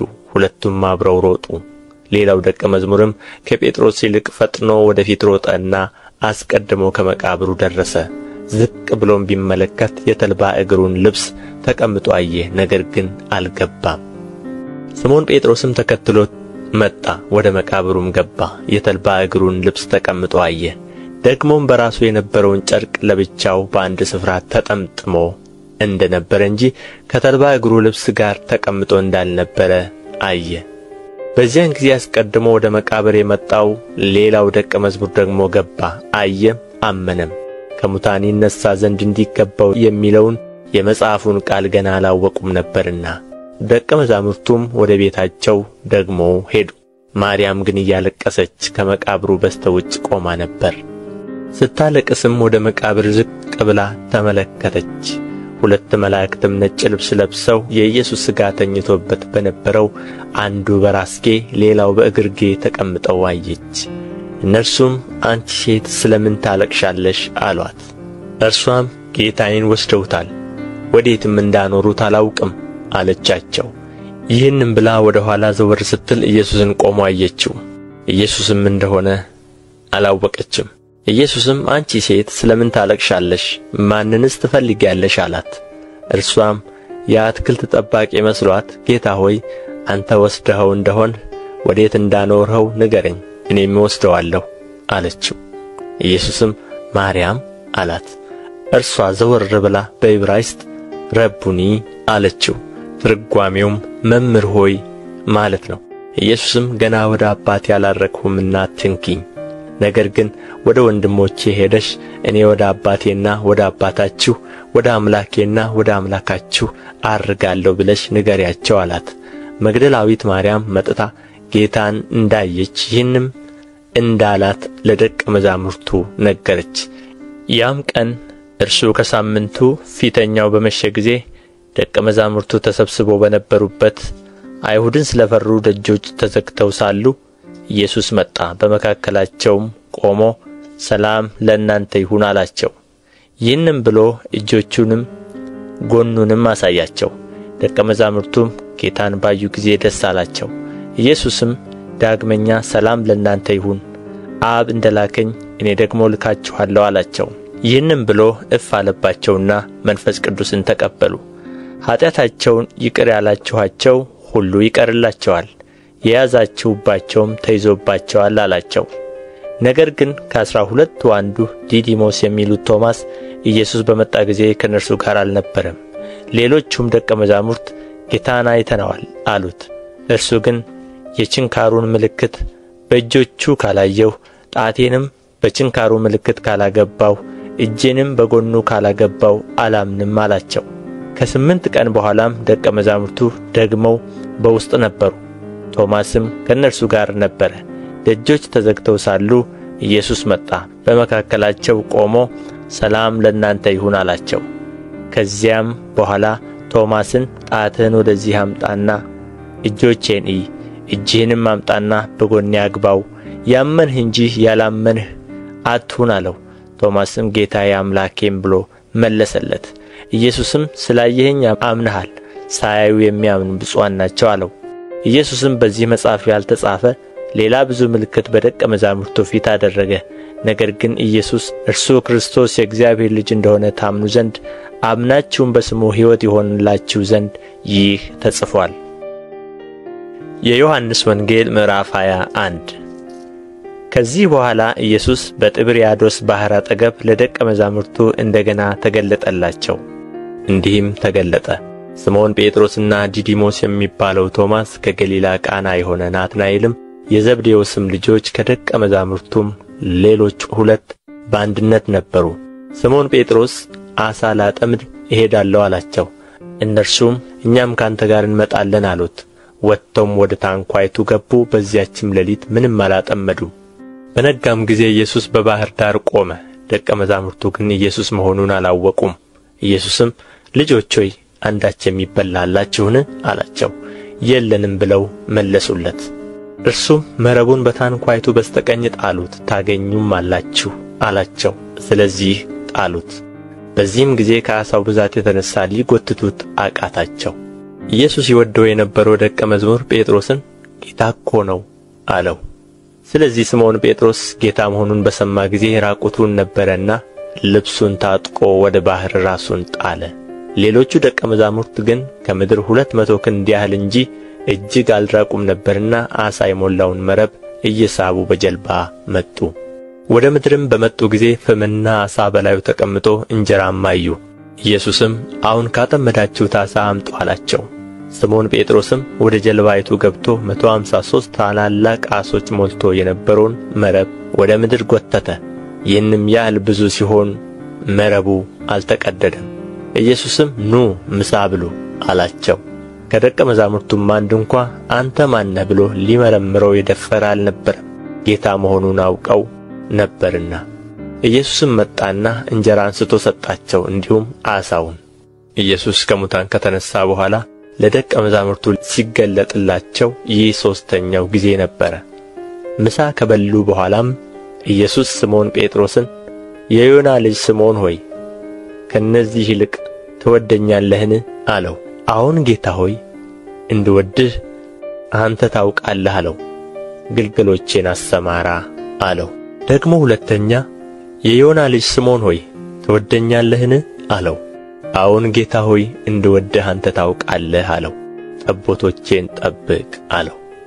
3ኛ ጊዜ የዮና ልጅ ስምዖን ሆይ ትወደኛለህን አለው። 3ኛ ትወደኛለህን ስላለው ጴጥሮስ አዘነና ጌታ ሆይ አንተ ሁሉን ታውቃለህ፣ እንድወድህ አንተ ታውቃለህ አለው።